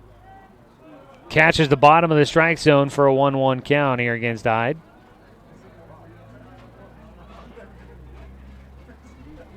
Ide had a single up the middle as well earlier in this inning. Second time up for him. Swings and misses for strike 2. So this will be the 12th hitter at the plate for Grants Pass here in the fourth inning. Docs will have to get the offense going. The 1-2 delivery from Stone. Ground ball hit right side. Johnson in front of it. Cadence throw to first. Almost a little wild, but a nice job by Brody Black. Able to get the glove on it in time for the final out. That'll finish off a big fourth inning for the Grants Pass Cavemen. They score 7 runs in the fourth, take an 8-2 lead. We go to the bottom of the fourth inning. You're listening to Doc Stewart's Baseball on CBS Sports Radio, 1490 The Score. Douglas County is your home, but no matter where life takes you, Cascade Community Credit Union will be there whenever you need us. Through every adventure, we'll be there with access to over 30,000 no-fee ATMs worldwide. Through every triumph, we'll be there every step of the way with a home mortgage. And through all life's little quirks, we'll be there with one-on-one support to get you back on the road in no time. Neighbors are there for each other, and that's exactly who we are. Cascade Community Credit Union, there whenever you need us.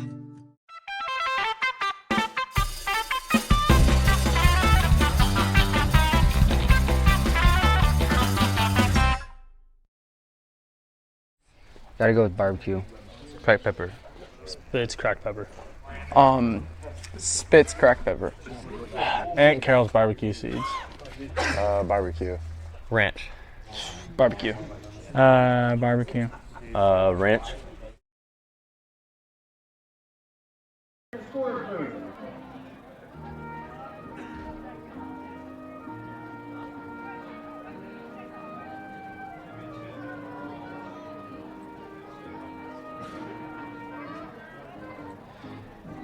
Back here for the bottom of the fourth inning.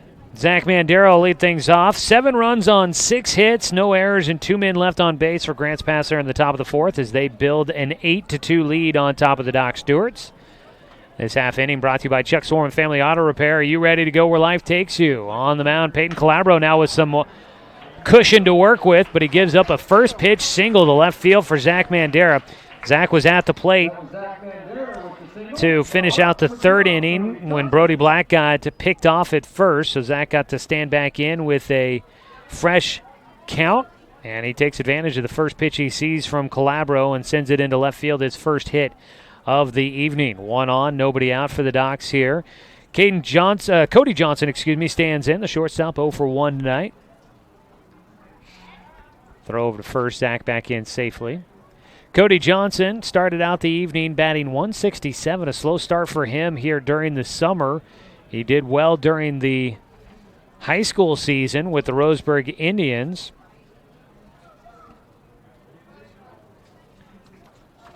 First pitch to him, puts it in the air, but foul territory, chasing it down, running out of territory. Junior Brisbane will just head back to his position. That'll be strike 1 against Cody.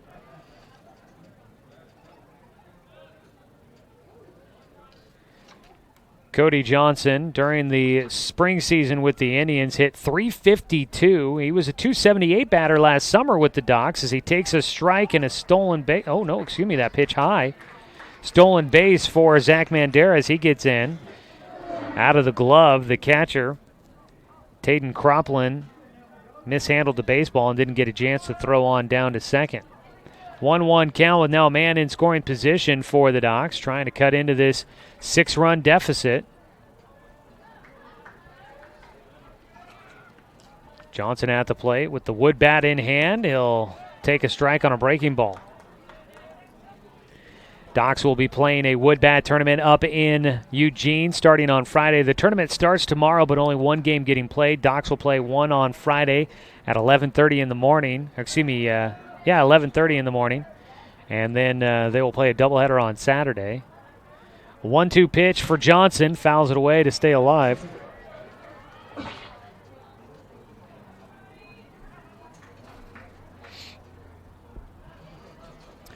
Docs will play 3 games, and then after that they get seeded into a game on Sunday in that tournament based on how they did, the win-loss. They'll 2 groups, 8-team tournament, 2 4-team groups, and then based on how you do in your group, you face up against a team on the other side. A pitch in the dirt.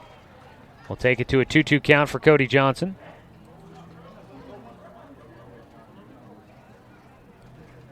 Peyton Calabro on the mound. He's into his 4th inning of work. Have him unofficially at about 48 pitches.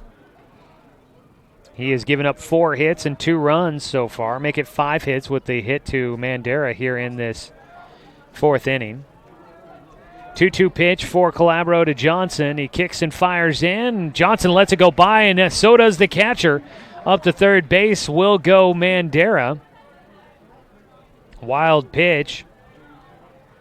Breaking ball outside. Cropland behind the plate just couldn't slide in front of it, and it gives 90 feet to Zach Mandera. Now even closer to home, and a sac fly would even do the trick for the Doc Stewarts to try and cut into this 6-run deficit. Although Cody Johnson, I'm sure, would love to get a hit here and not give up the out. The 3-2 pitch. He hits it left field. That coming in, sliding grab. No, not made. Trapped it out in left field. And scoring will be Zach Mandera. For a moment, I thought he caught it. But trapped in left field, Ethan Elzy sliding. Did a nice job to stop the baseball. I almost thought he might have made the grab, but he does not. And that'll score Zach Mandera. Docs get back within 5. 8-3 your score. Nobody out. Cody Johnson on at first with the RBI single.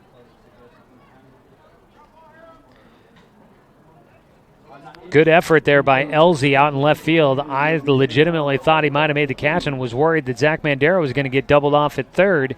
But he saw the signal from the umpire on the infield who signaled safe that the ball dropped in. And Johnson with the RBI single stands at first, and the Docs trail 8-3. First pitch to Kyler Leischner. Misses low and inside for a 1-0 count. So a couple of singles out to left field for the Docs to start out the 4th inning.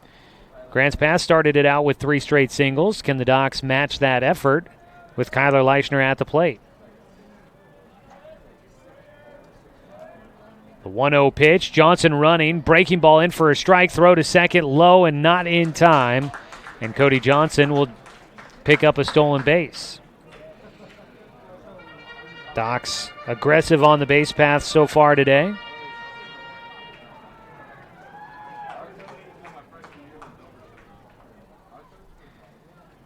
Leischner 1-1 count at the plate. Nobody out with a man at second.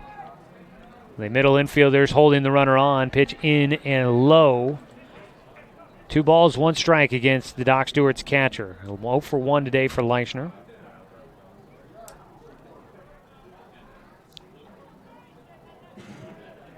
Bottom of the 4th inning, 8-3 the score. Second base holding on Johnson out there. Cody keeps his lead. The 2-1. Strike 2 called on that outside corner. Evens things up. 2 balls, 2 strikes against Leischner.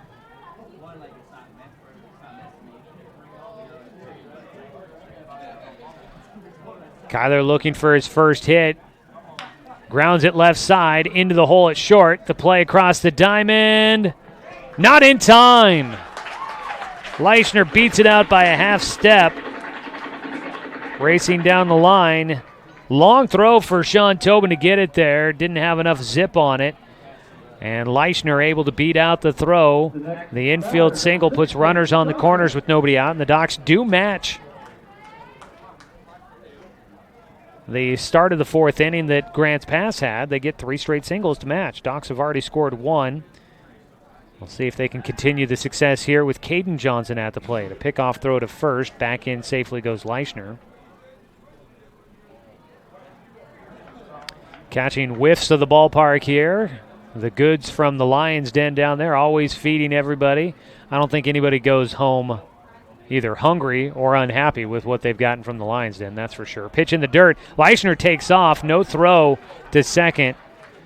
It was a nice dig out of the dirt by Cropland behind the plate. If there had not been a runner at third, he probably would have made a throw down to second and had plenty of time to get it there. But with Cody Johnson at third, he doesn't risk the throw down to second, and Leischner gets in to put 2 runners in scoring position. A 1-0 pitch here for Caden Johnson in the air to center. This one well struck. Going back is Knight. He will reach. He grabs for it. He can't make the catch. And Caden will get into second base standing up. Scoring is Cody Johnson. The Docs get another. Up to third base goes Leischner.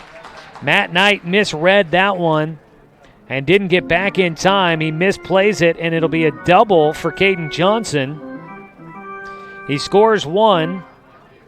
Leischner up to third, and there's runners at second and third again for the Doc Stewarts. Still nobody out, and they've scored twice here in the fourth to get back within 4 runs.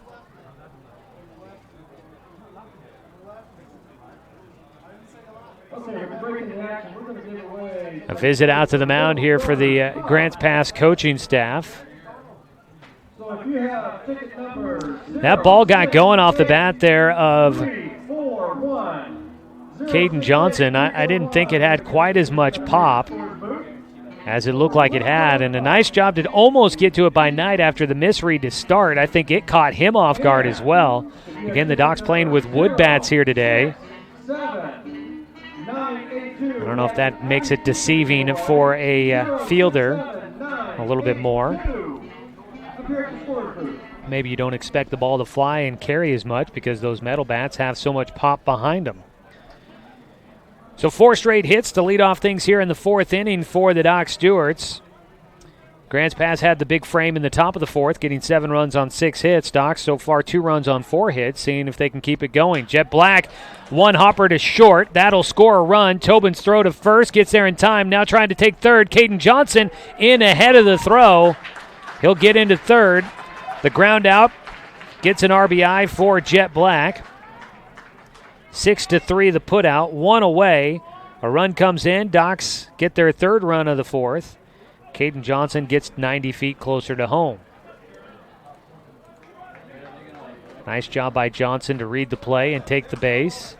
8-5 your score with 1 out. Top of the lineup now, Garrett Russell, 2 for 2 on the day. He scored 2 runs, looking to get on base for a 3rd time. He squares to bunt, looking to push it down the first base side and score the run, and it goes foul.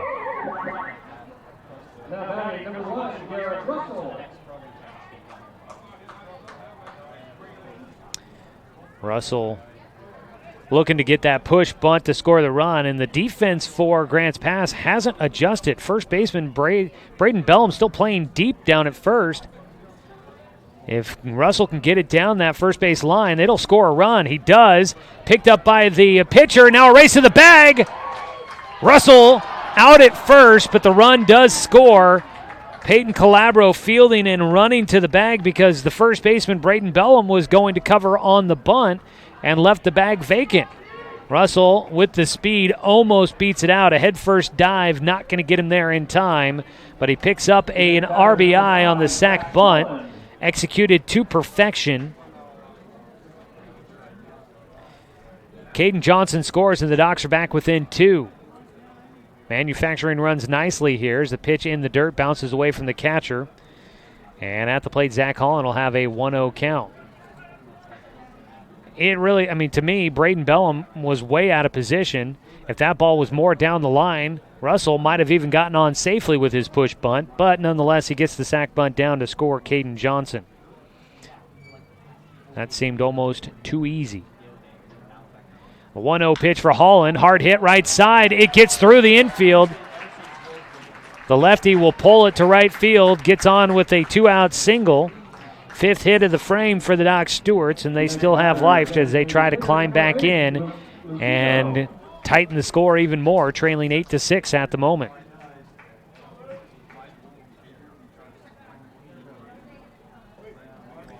Holland on at first. He's on for a third time, but it's his first hit of the game. He was hit by a pitch and reached on an error. Luke Lucido steps in. First pitch to him, breaking ball, misses outside. Lucido 1 for 2 in the game. Hit in the third inning, popped out to shortstop. Lucido DHing for the pitcher's position, now hitting for Jonathan Stone, who's in the game to pitch for the Docs. Stepping off the mound, Peyton Calabro.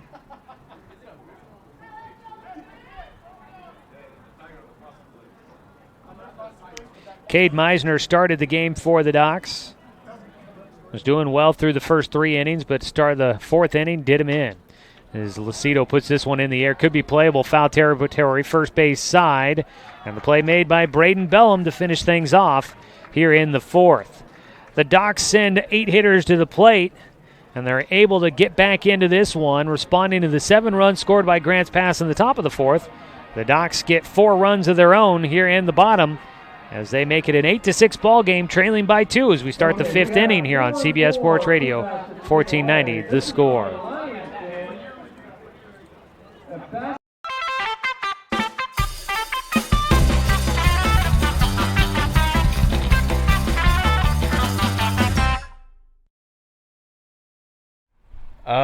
Peter Griffin from Family Guy. Goofy. Okay. Favorite cartoon character? SpongeBob. Tigger. All right. My favorite cartoon character is Squidward.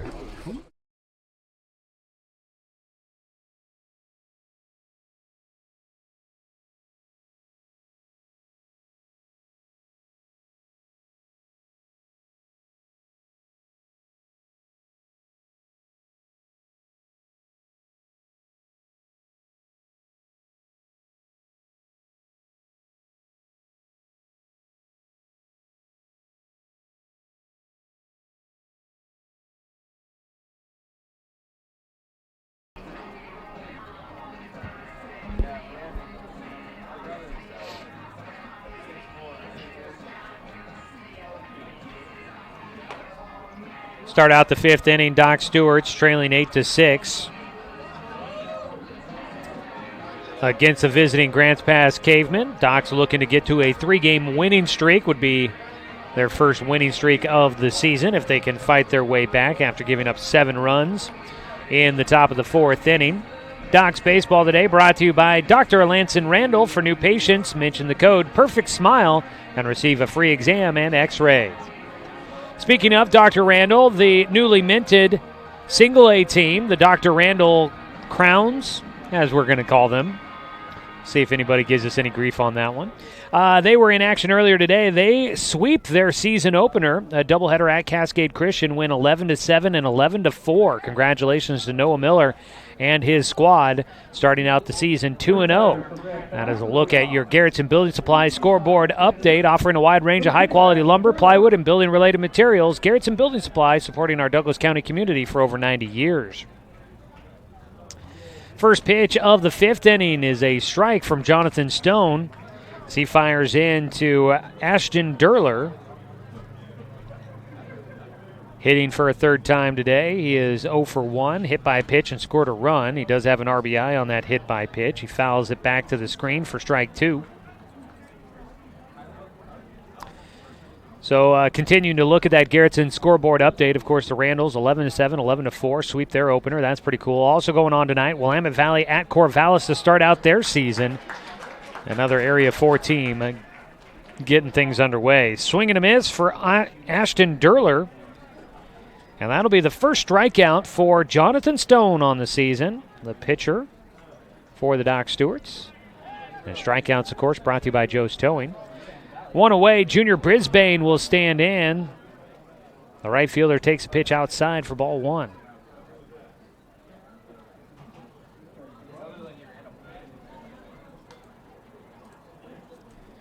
So Willamette Valley at Corvallis. That's the only other Area 4 game going on tonight. Yesterday, Eugene beat Corvallis 12-9, and Grants Pass beat Medford in a non-leaguer yesterday. 8-3 is a foul ball at the plate, makes it a 1-1 count for for Brisbane. Non-league matchup between the Nuggets and the Mustangs. That one was in Grants Pass at Volunteer Park there.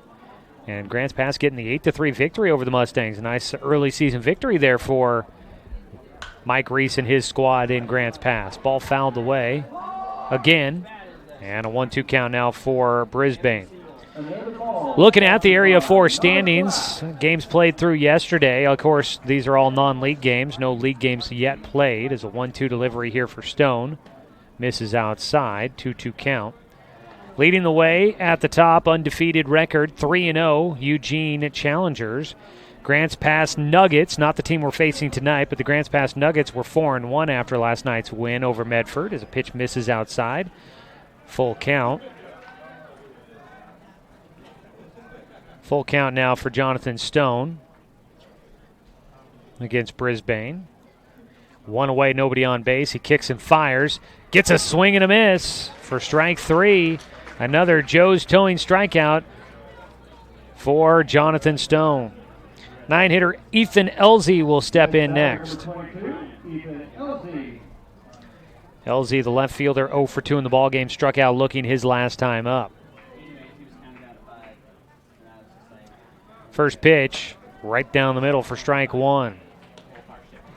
So you've got Eugene at 3-0, Grants Pass, the Nuggets 4-1. Medford was at 5-2, Docks at 2-1, Klamath Falls at 2-2, and then again Willamette Valley playing their first game tonight.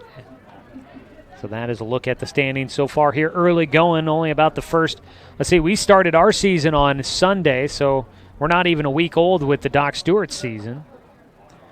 It's a 1-1 pitch to Elzey. He gets it up in the air. Foul territory, first base side. Brody Black looks like he's got a read on it, and he'll make the catch for the final out. Final out of the 5th inning. Grants Pass, no runs, no hits, no errors. Nobody left on base. Jonathan Stone strikes out 2. He keeps his team in striking distance. Go to the bottom of the 5th. It's 8-6. Doc Stewart's trailing Grants Pass here on CBS Sports Radio, 1490 The Score. Season is finally here, but remember, respect the water. Don't swim and don't go in the water if it's under 60 degrees. Swimming in water under 60 degrees is life-threatening. It could cause hypothermia, which means your limbs paralyze and you can't get out of the water. Each day, the water temperature of the Umpqua River will be posted on kpic.com and kval.com, and in the morning weather on KPIC. Respect the water. Know the temperature. Brought to you by the Respect the Water Safety Committee.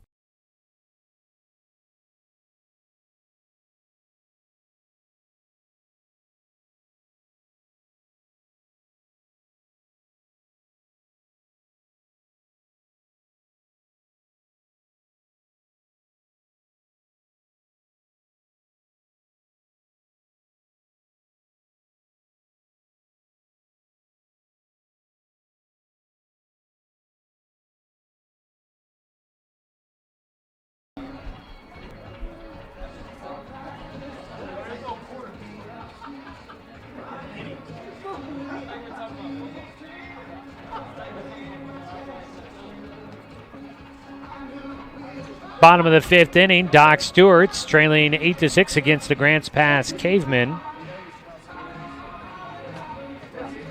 This half inning is brought to you by Clint Newell Auto Group, your local Chevy, Buick, GMC, and Toyota dealer. Leading things off for the Docs will be Brody Black. He just made the out in the field. Now gets a chance to hit. That can always lead to good things. Brody is 1 for 1 in the ball game, a sac fly for an RBI and a single in the 3rd. He will face Peyton Calabro, who's still on the mound working for Grants Pass into his 5th inning of work. Temperature cooling down. I'm starting to feel a little chilly up here. First pitch, ground ball back to the mound. The comebacker fielded by Calabro. He had plenty of time, but he whips it over to first for the first out of the 5th inning for the Docs. So 1 away, didn't take long there.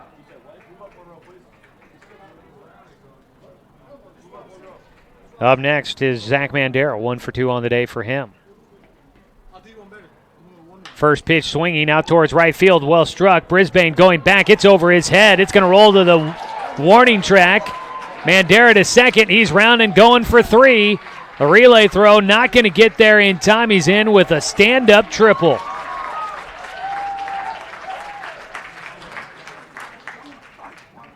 Zach Mandera poking that one out over the top of Brisbane in right field. Had to chase it all the way to the wall. Longest part of the park out there to try and then throw it to third. And so Mandera gets in with an easy stand-up triple. That'll be a big extra base hit there as the Docs trailing by 2 now have a runner 90 feet from home. Cody Johnson will bat next, 1 for 2 for him, and he fouls it back.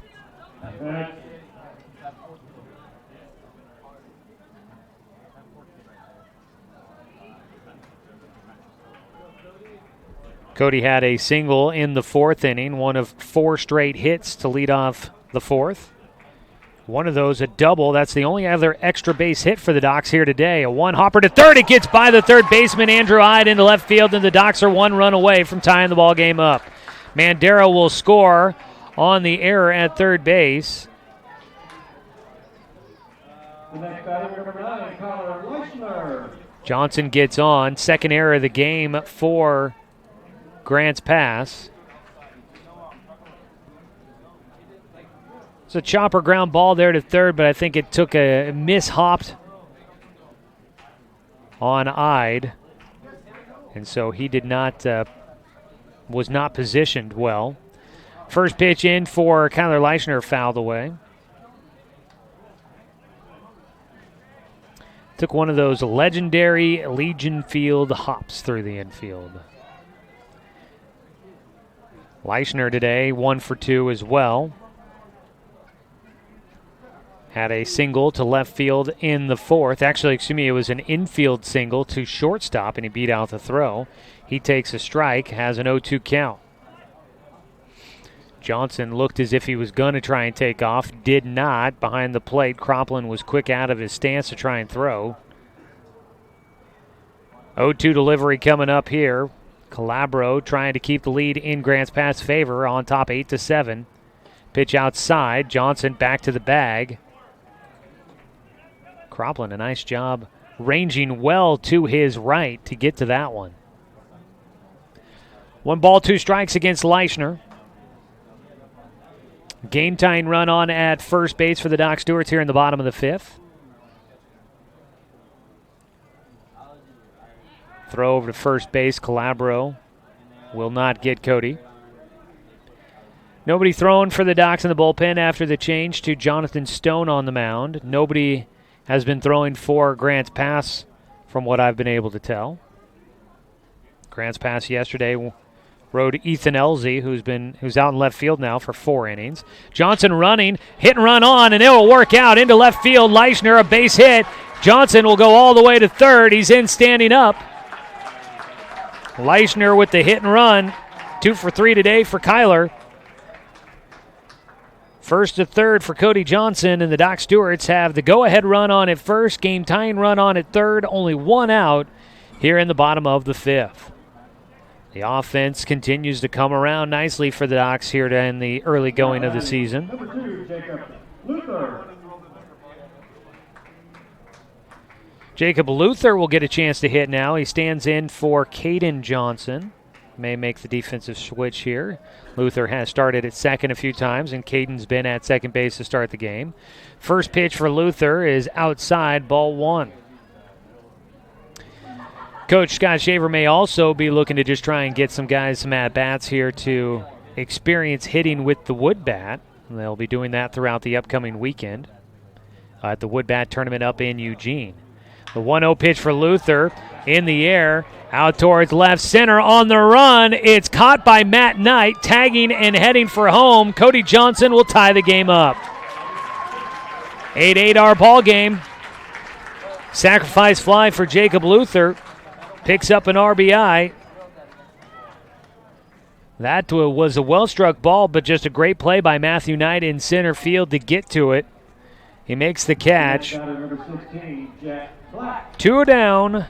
And Jet Black will bat next with Kyler Leischner still on at first. He didn't tag in advance.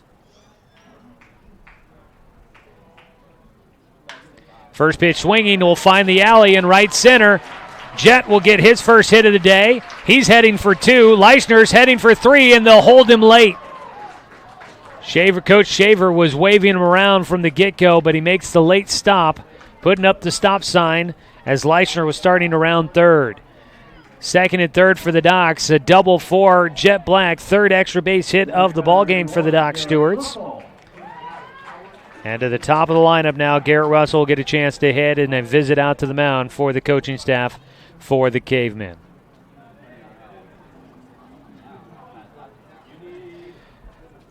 Docs here in the 5th inning, a triple, a double, a single, a sac fly, and an error helping them out as well.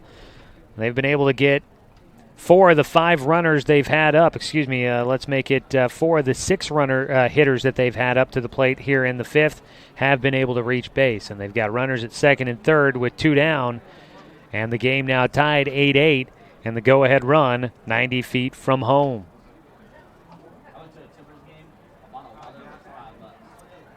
Nice hitting there for Jet Black.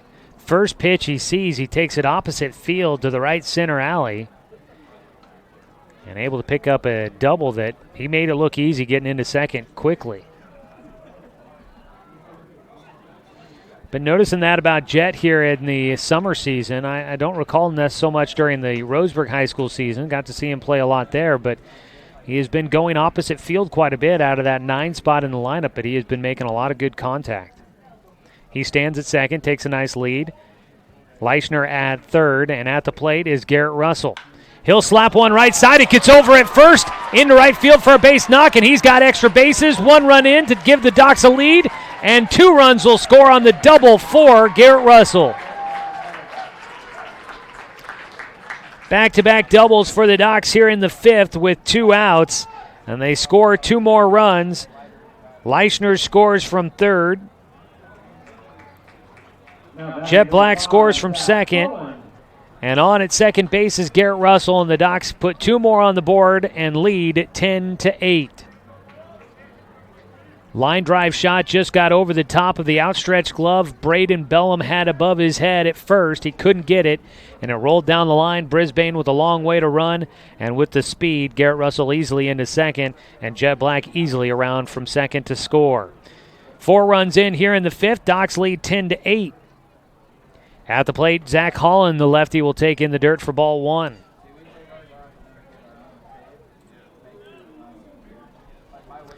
Two RBI there for Garrett Russell. He's got a 3-for-3 day going with 2 singles and a double. 3 RBI. Not too shabby for the leadoff man. Docs with 4 more hits here in this 5th inning for 13 hits total.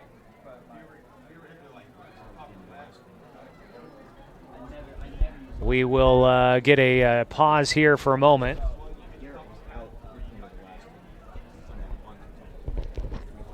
Sack bunt. Got Aaron Yost here trying to correct me, but I'm dropping down some knowledge for him. For once it happens. Yeah, those newspaper guys, they're pretty smart. 2-0 count, a breaking ball misses for Zach Holland. Russell out at second has a shortstop behind him, slapping the glove, holding him on. A long look for Calabro. He throws in, and he'll miss inside to the lefty for a 3-0 count. Got some candidates here for our player of the game, which we'll name in the post-game show, brought to you by Roseburg Refrigeration. Garrett, of course, has a great one, and he may just earn it because I haven't given it to him yet, and he's been working so hard to get there. Strike taken on the 3-0 count for Zach Holland. He was taking all the way. But you've got Zach Mandera, 2 for 3 today with a single and a triple. 2 for 3 for Kyler Leischner as a strike in again on the 3-1 for Leischner. Let's see here. Yeah, those are the guys with multiple hits so far for the Doc Stewarts. But 3 for 3 day with 3 RBI and 2 runs scored for Garrett Russell. That's not too bad.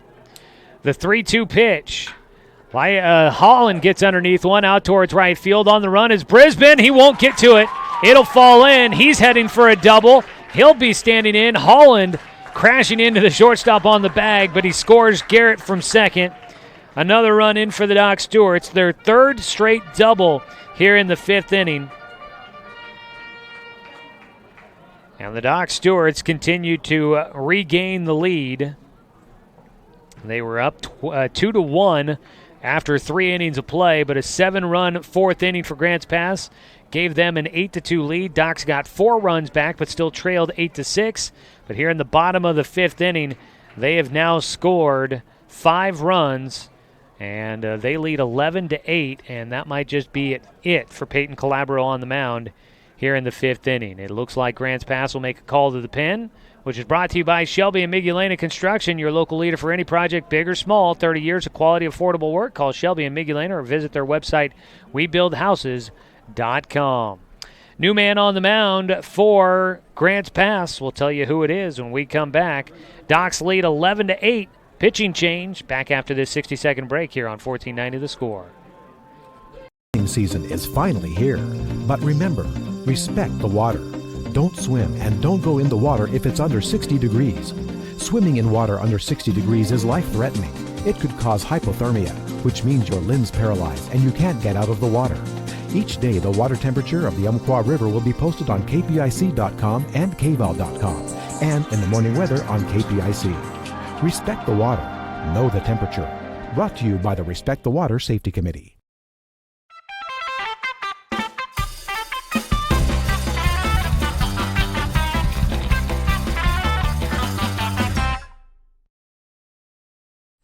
Gotta go with barbecue. Cracked pepper. Spitz cracked pepper. Spitz cracked pepper. Aunt Carol's barbecue seeds. Barbecue. Ranch. Barbecue. Barbecue. Ranch.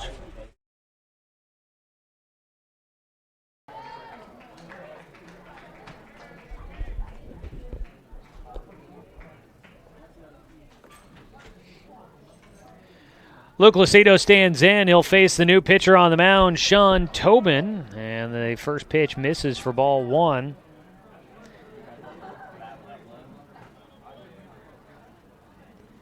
Out at second base is Zach Holland after hitting the third straight double for the Docs. Now Lucido gets one out towards left field on the run. Ethan Elzy will get underneath it. So it didn't need more than just a couple of pitches. Sean Tobin will get Grants Pass out of the fifth inning. 3 doubles with 2 outs as the Docs build a lead here in the bottom of the fifth. 11-8 our score. We'll head to the top of the sixth inning. Docs in front here on CBS Sports Radio 1490 The Score. At Brook Communications, our job is to get results for your business, period. We can take your story and tell it to the people you want to reach in a way that compels first-time clients to become repeat customers. We get them through your door so you can do what you were meant to do. Proclaim your sales message to the largest audience of any media company in Douglas County. Brook Communications dominates through the power of 5 radio stations and 541radio.com. Results amplified. Locally owned. Brook Communications.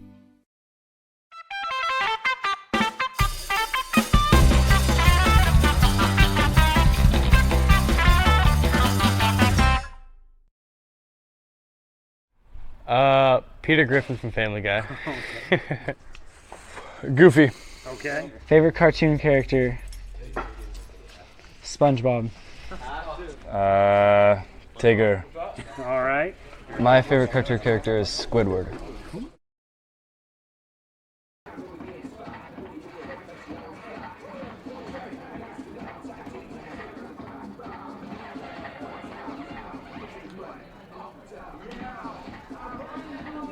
Back here for the top of the sixth inning, Jonathan Stone working on the mound for the Doc Stewarts. He'll face the top of the Grants Pass lineup. Sean Tobin, now the pitcher, Tayden Croplin and Peyton Calabro, the 3 hitters due up. Talking with Aaron Yost from the News Review.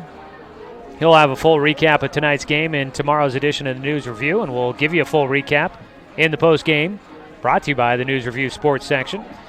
But talking with him and talking about Garrett Russell, and It has been an outstanding start to the season at the plate for Garrett Russell. 3 for 3 today with 3 RBI, a double, 3 runs scored. And it's been a good day for him, and I did the math. He's now up to a .692 batting average. That's a little amazing. That's pretty good for the young man. I think he'll take that. Almost batting .700 through 4 games.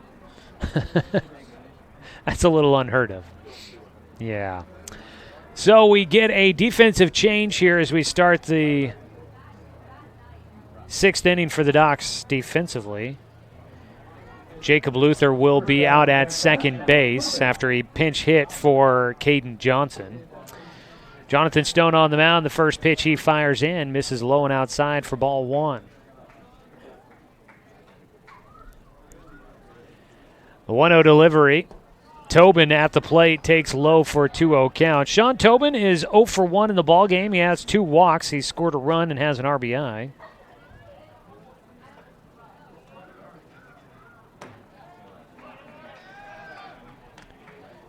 Pitch in for a strike there for Stone. Stone started in the 4th inning. Worked the final out there. He's pitched an inning and a third as he misses outside and goes to a 3-1 count.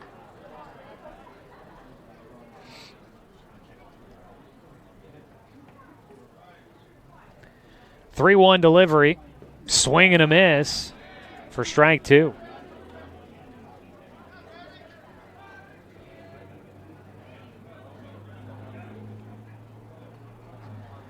The full count pitch from Stone, high and inside, and he walks him. First walk issued for Jonathan Stone.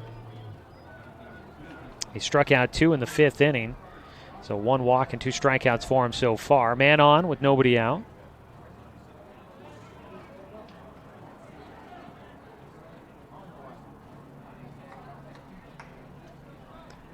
Up to bat next, Taden Croplin will stand in. Croplin is 0 for 2 in the ball game. Line drive shot. It's caught at third by Mandera. He'll throw it to first to try and get the double up. In safely will go Tobin.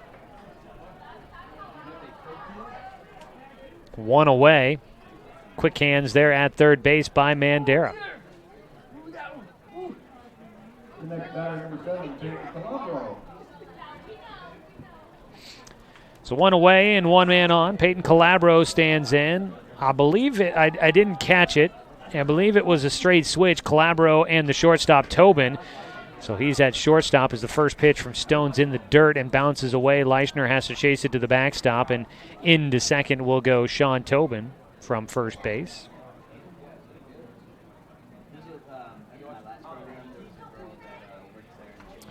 .1-0 count. Calabro 0 for 1 in the game with a pair of walks on his line. Cade Meisner had some issues with his walks in today's ball game and then just couldn't get an out in that 4th inning, giving up 6 hits. Actually, he gave up 4 hits and a hit batter and a walk and 2 walks. And then Jonathan Stone gave up 2 hits before he got the final out as he misses outside to go to a 3-0 count here against Peyton Calabro. Try and take a look at the final lines here, get you some stats from this one. 3-0 pitch from Stone with Sean Tobin out at second. Gets one across for a strike.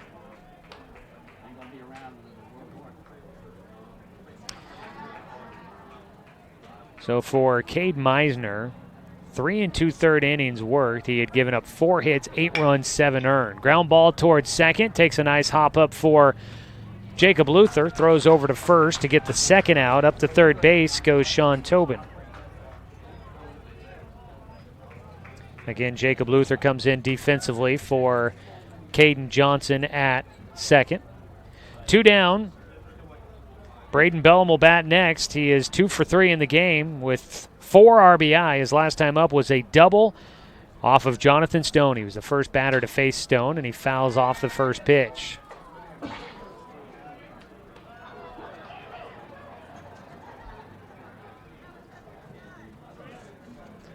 Oh, 1 count against Bellum, the first baseman. Takes outside, 1-1 count. Yesterday, Bellum Struck out in his first 2 at-bats and have ended up going 0 for 4 in the ballgame. He's had a much nicer day today. So let's see, final line here. I said 4 hits, 8 runs, 7 earned for Meisner. Pitch misses to go to a 2-1 count for Stone against Bellum. 5 walks for Cade in the game, 3 strikeouts, 1 hit batter. 2-1 delivery, sharply hit foul down the third base side into the Doc's bullpen. You had not 1 but 2 Grants Pass players, well actually 2 Grants Pass people diving out of the way there. First the runner at third, Sean Tobin, and then third base coach Kevin Schaefer. Ground ball up the middle, backhanded by Luther, and he gets the throw over to first in time. Great range by the youngster from Umpqua Valley Christian High School. Up the middle, backhand, and a bullet over to Brody Black at first to get the final out. Docs avoid giving up a run, strand a runner at third for Grants Pass in the top of the 6th. No runs on no hits, no Doc Stewart errors, and 1 man left on base. Head to the bottom of the 6th inning. Docs leading 11-8 here on 1490 The Score. It's easy to spot people who participated in high school sports and activities. Right on time. They learned important lessons like leadership, teamwork, respect. Hey, our meeting moved to 10. We'll be ready. Values that last a lifetime. We need to focus on 3 factors. Support high school sports and activities in your community. When kids take part, they get set for life.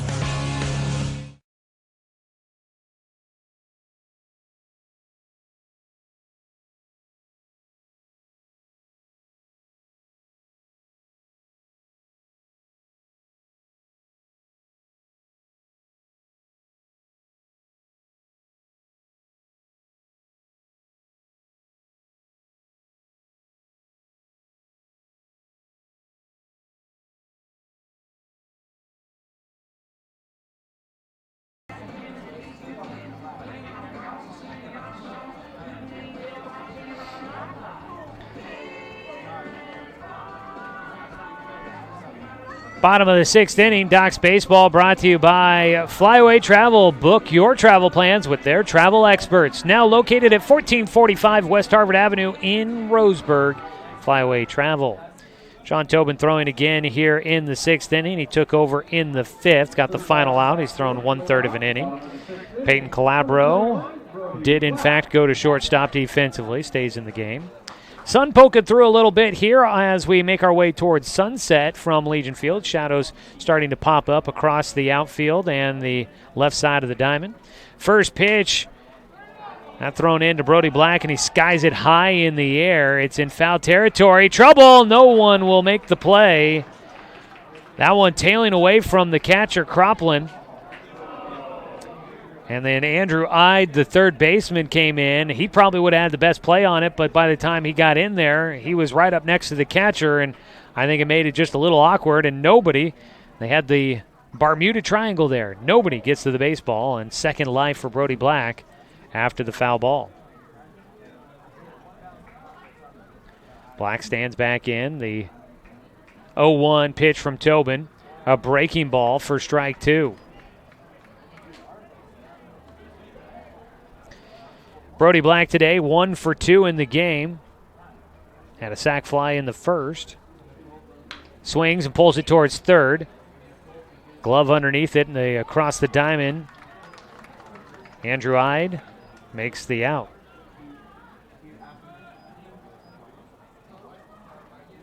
Sun started to poke up there as that ball was hit. And I'm not sure if Braden Bellum at first was necessarily ready for it. That is shining bright in his eyes over there, but he received that baseball pretty well. It was a breaking ball. Misses, but it had Zach Mandera buckling a little bit. Misses, though, for ball 1.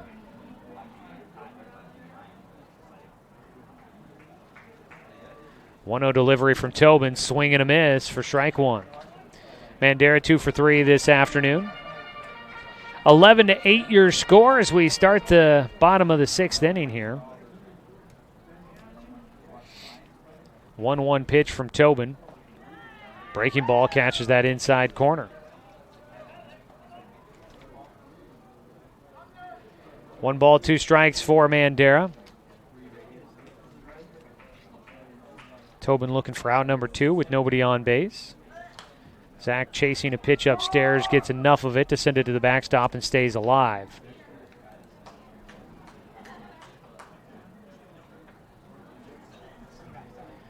Let's see. Docs right now have matched their season high for run total. They scored 11 against Grants Pass on Monday.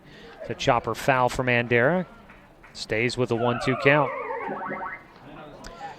Docs scored 7 runs in both games against Mid-Valley to start out the season on Sunday.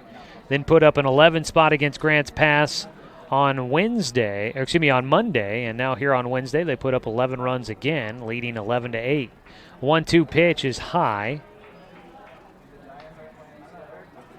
Mandera evens up his count. Zach had a triple in his last at-bat, finding the alley in right center, all the way to the warning track. 2-2 pitch.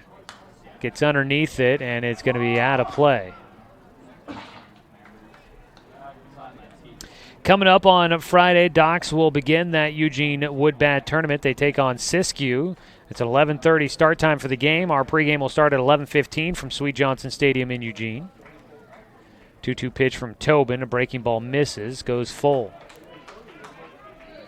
Then on Saturday, Docs will play a doubleheader. First game at 4:30 against one of 2 Vancouver teams that are in the tournament, and then they play Eugene at 7. There's a swing and a miss, a strikeout for Mandera. Tobin picks up the second out. Second strikeout of the game for Zach, so it's been feast or famine for him. He's either struck out or gotten a base hit. 2 away, up to bat, Cody Johnson, the scheduled hitter. He will stand in. 2 down, nobody on for the Docs here in the 6th. Breaking ball catches the inside corner for strike 1. You can find the Doc Stewart schedule with the updates on the Eugene tournament posted on Doc Central there at 541radio.com. Upstairs for Cody, a 1-1 count now. Visit Doc Central. It's on the 1490 The Score homepage. You'll find the schedule. You'll find game recaps, some results, the scores of games. You'll find, what else do we got up there? Player bios. And we've also got all the links to either listen to the game online or watch it online. So a lot of things, a lot of useful stuff there online for all you Doc Stewart's fans. Ball in the air for Cody. Out to right field, and it is caught in shallow right by the second baseman, Ashton Durler. That'll finish off the bottom of the 6th inning. Docs unable to do anything to add to their lead on top 11-8 over Grants Pass. And they'll bring in Doran Gillespie to pitch in the 7th to try and close this one out. Docs leading 11-8, looking for a win, 3 outs away here on CBS Sports Radio 1490 The Score. Douglas County is your home, but no matter where life takes you, Cascade Community Credit Union will be there whenever you need us. Through every adventure, we'll be there with access to over 30,000 no-fee ATMs worldwide. Through every triumph, we'll be there every step of the way with a home mortgage. And through all life's little quirks, we'll be there with one-on-one support to get you back on the road in no time. Neighbors are there for each other, and that's exactly who we are. Cascade Community Credit Union, there whenever you need us.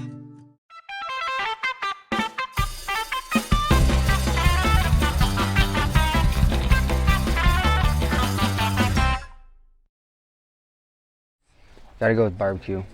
Cracked pepper. It's cracked pepper. Spitz cracked pepper. Aunt Carol's barbecue seeds. Barbecue. Ranch. Barbecue. Barbecue. Ranch.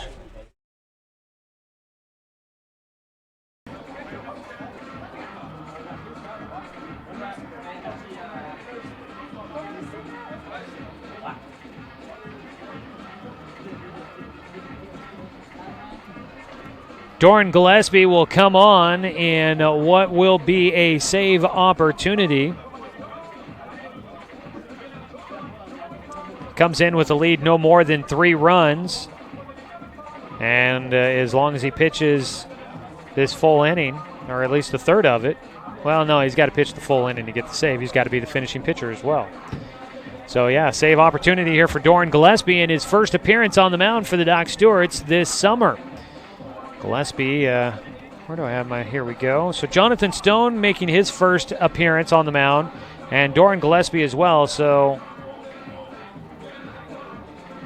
this will be the 10th pitcher used by head coach Scott Shaver so far this summer, and the season only 4 games old. So they're going pretty deep into their bullpen to try and get some guys experience, and they expected to have about 13 pitchers on this roster, and so far they've had 10 getting a chance to pitch in a game so far. Gillespie takes over for Jonathan Stone. It's a Shelby and Migulena construction call to the pen.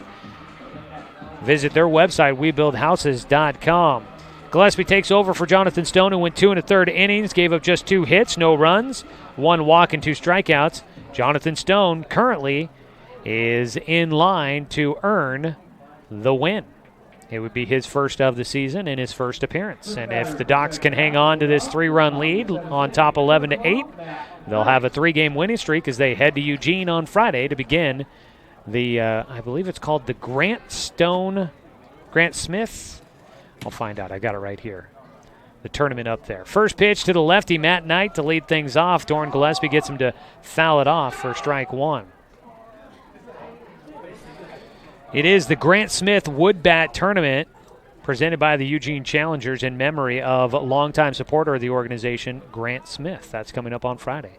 The 0-1 to Knight. He puts it in the air.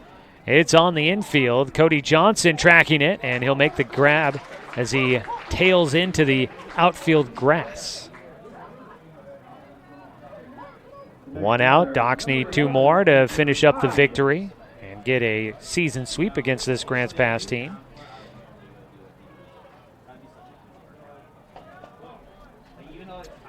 Andrew Ide will stand in. First pitch, line drive up the middle, gets in for a base hit.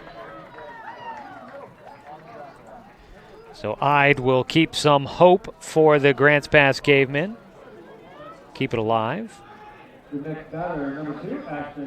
That'll be the second hit of the game for Andrew Ide, taking the first pitch he sees right back up the middle. Ashton Derler is the scheduled hitter. 0 for 2 in the game, hit by pitch, pick up an RBI. Derler puts it in the air to right field towards the line, across into foul territory. Jet Black making the catch. 2 down. And Doran Gillespie is 1 out away from getting his first save of the season. And if I'm not mistaken, I think it'll be only the second save of the year for the Docs. Yeah, Brett Black had one as well. It'll be a pinch hitter here for Grants Pass. A 1-0 count. Pitch in the dirt for a 2-0 count here against, don't have that number on my lineup, or my roster that we had from the last lineup. It's number 14, if any Grants Pass fans are following the action online. Pitch in for a called strike, so it'll go 2-1 here against our mysterious number 14. And we'll get that clarified for the post-game show. 2-1 pitch, ground ball comebacker. Gillespie able to glove it, and an easy toss over to first for the final out. Docs win. 11-8 your final score. Docs victorious for a 3rd straight time. And the Docs will get the victory. 11-8 is your final score. But getting the win, Jonathan Stone. The save to Doran Gillespie. Taking the loss will be Peyton Calabro. Docs have won 3 straight. They go to 3-1. And we'll get ready for the Grant Smith Tournament in Eugene starting on Friday. We head to the post-game show when we come back. After a 2-minute break, the Roseburg Disposal postgame show. We'll wrap it all up for you. You're listening to Doc Stewart's Baseball here on CBS Sports Radio, 1490 The Score. Season is finally here, but remember, respect the water. Don't swim and don't go in the water if it's under 60 degrees. Swimming in water under 60 degrees is life-threatening. It could cause hypothermia, which means your limbs paralyzed and you can't get out of the water. Each day, the water temperature of the Umpqua River will be posted on kpic.com and kval.com, and in the morning weather on KPIC. Respect the water. Know the temperature. Brought to you by the Respect the Water Safety Committee. It's easy to spot people who participated in high school sports and activities. Right on time. They learned important lessons like leadership, teamwork, respect. Hey, our meeting moved to 10. We'll be ready. Values that last a lifetime. We need to focus on 3 factors. Support high school sports and activities in your community. When kids take part, they get set for life. At Brook Communications, our job is to get results for your business, period. We can take your story and tell it to the people you want to reach in a way that compels first-time clients to become repeat customers. We get them through your door so you can do what you were meant to do. Proclaim your sales message to the largest audience of any media company in Douglas County. Brook Communications dominates through the power of 5 radio stations and 541radio.com. Results amplified. Locally owned. Brook Communications.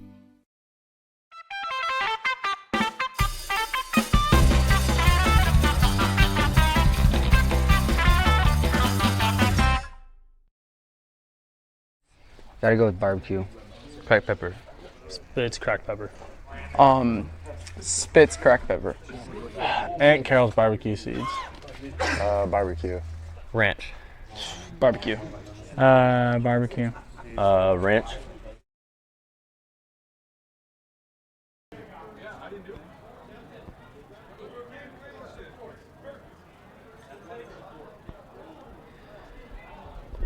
Doc Stewart's a 3-game winning streak as they are victorious tonight against the visiting Grants Pass Cavemen. Second victory against the Cavemen this week for the Dr. Stewarts as they pull off the 11-8 win to improve to 3-1 on the season. Joey Kieran here with you for the start of the Roseburg Disposal postgame show. Let them make the run to the dump for you. That's Roseburg Disposal.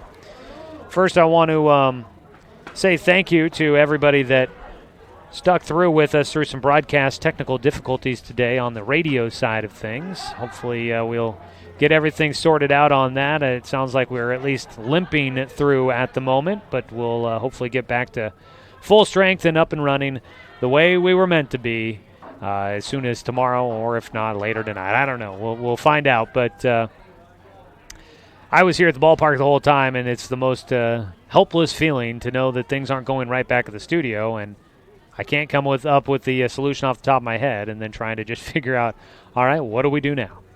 But, yeah, there we go. Finished off a nice win here before the Docs head on the road for the first time. 11-8 again, your final scores. The Docs victorious against the visiting Grants Pass Cavemen.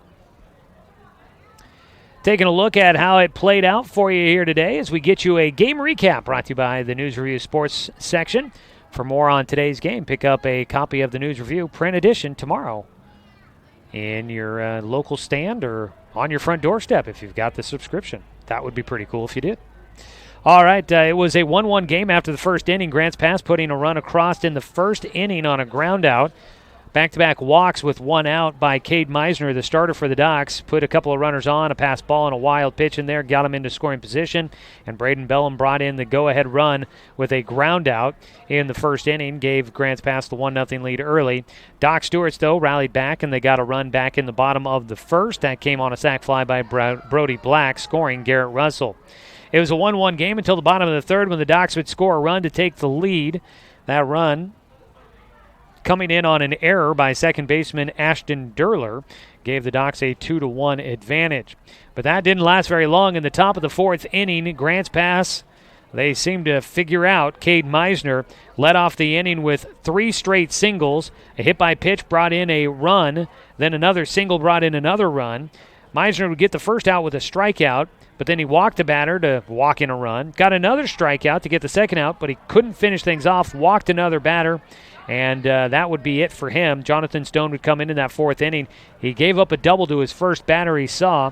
Braden Bellum scoring 3 runs with his second hit of the fourth inning, and that put Grants Pass up big in the fourth inning. They score 7 runs to lead 8-2 at the time. Doc Stewart's, though, did not give up, and they battled their way back in with 4 runs in the bottom of the fourth.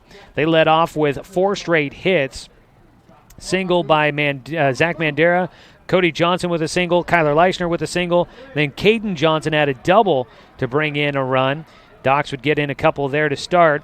A ground out brought in a run, and then the Docs would add another one on a sac bunt by Garrett Russell. 4 runs in, got him back to within 2. It was 8-6 at that time. Stayed 8-6 going to the bottom of the 5th inning when the Docs really caught fire. They sent a total of 9 hitters to the plate in the 5th inning and had 4 extra base hits, a triple by Zach Mandera, and then 3 straight doubles. Led off by Jet Black, Garrett Russell, and Zach Holland, all with doubles in the half inning. And the Docs would add 5 more up on the board, and that would give them their 11-8 advantage, and they'd hang on to it for the rest of the game. Again, final score 8-11. Taking a look at our final check of the Garrettson Building Supply scoreboard update. 8 runs on 7 hits for Grants Pass, 2 errors and 6 men left on base. 11 runs, 14 hits for the Doc Stewarts, and no errors in today's ballgame. If I'm not mistaken, that was probably the first game that the Doc Stewarts have played error-free, and it does look like that is the case. 4 runners left on base for the Doc Stewarts this evening. Getting the win will be Jonathan Stone. He came on in the 4th inning in relief. He pitched 2 1/3 innings, gave up just 2 hits, no runs, 1 walk and 2 strikeouts. He picks up his first win of the year in his first appearance.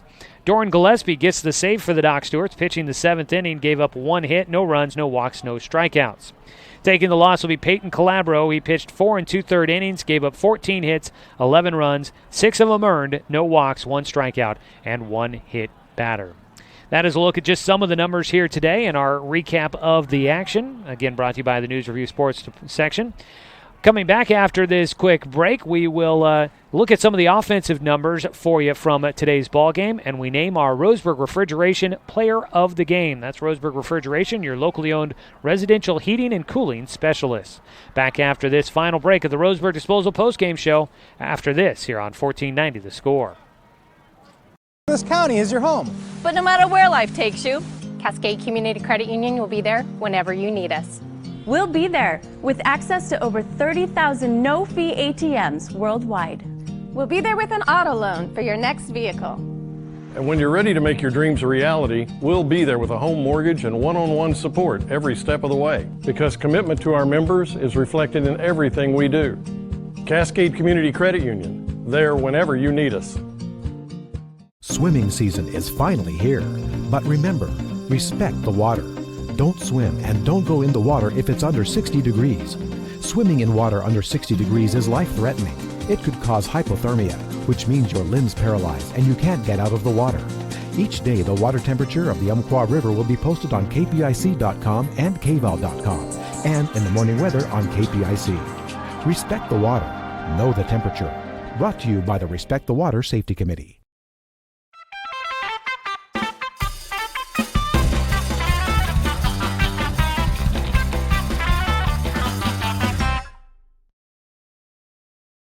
Reese's Pieces. Popcorn with butter. Starburst. Popcorn. Okay. Skittles. Popcorn. Swedish Fish. Oh. Reese's Pieces. Best snack for movies? Oh, buttered popcorn. Okay.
Back here at Legion Field as we start to wrap up today's broadcast.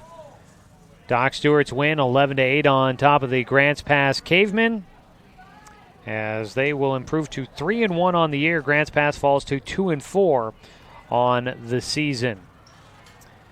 Well, let's take a look at some of your statistics from tonight's ball game.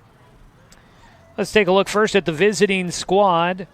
They finished with 7 hits in the ball game. They came from mostly the middle of the order. Braden Bellum with 2 hits, a single and a double. He finishes 2 for 4 with 4 RBI and a run scored. Matt Knight goes 2 for 4 with 2 singles, a run scored. He did have 1 strikeout.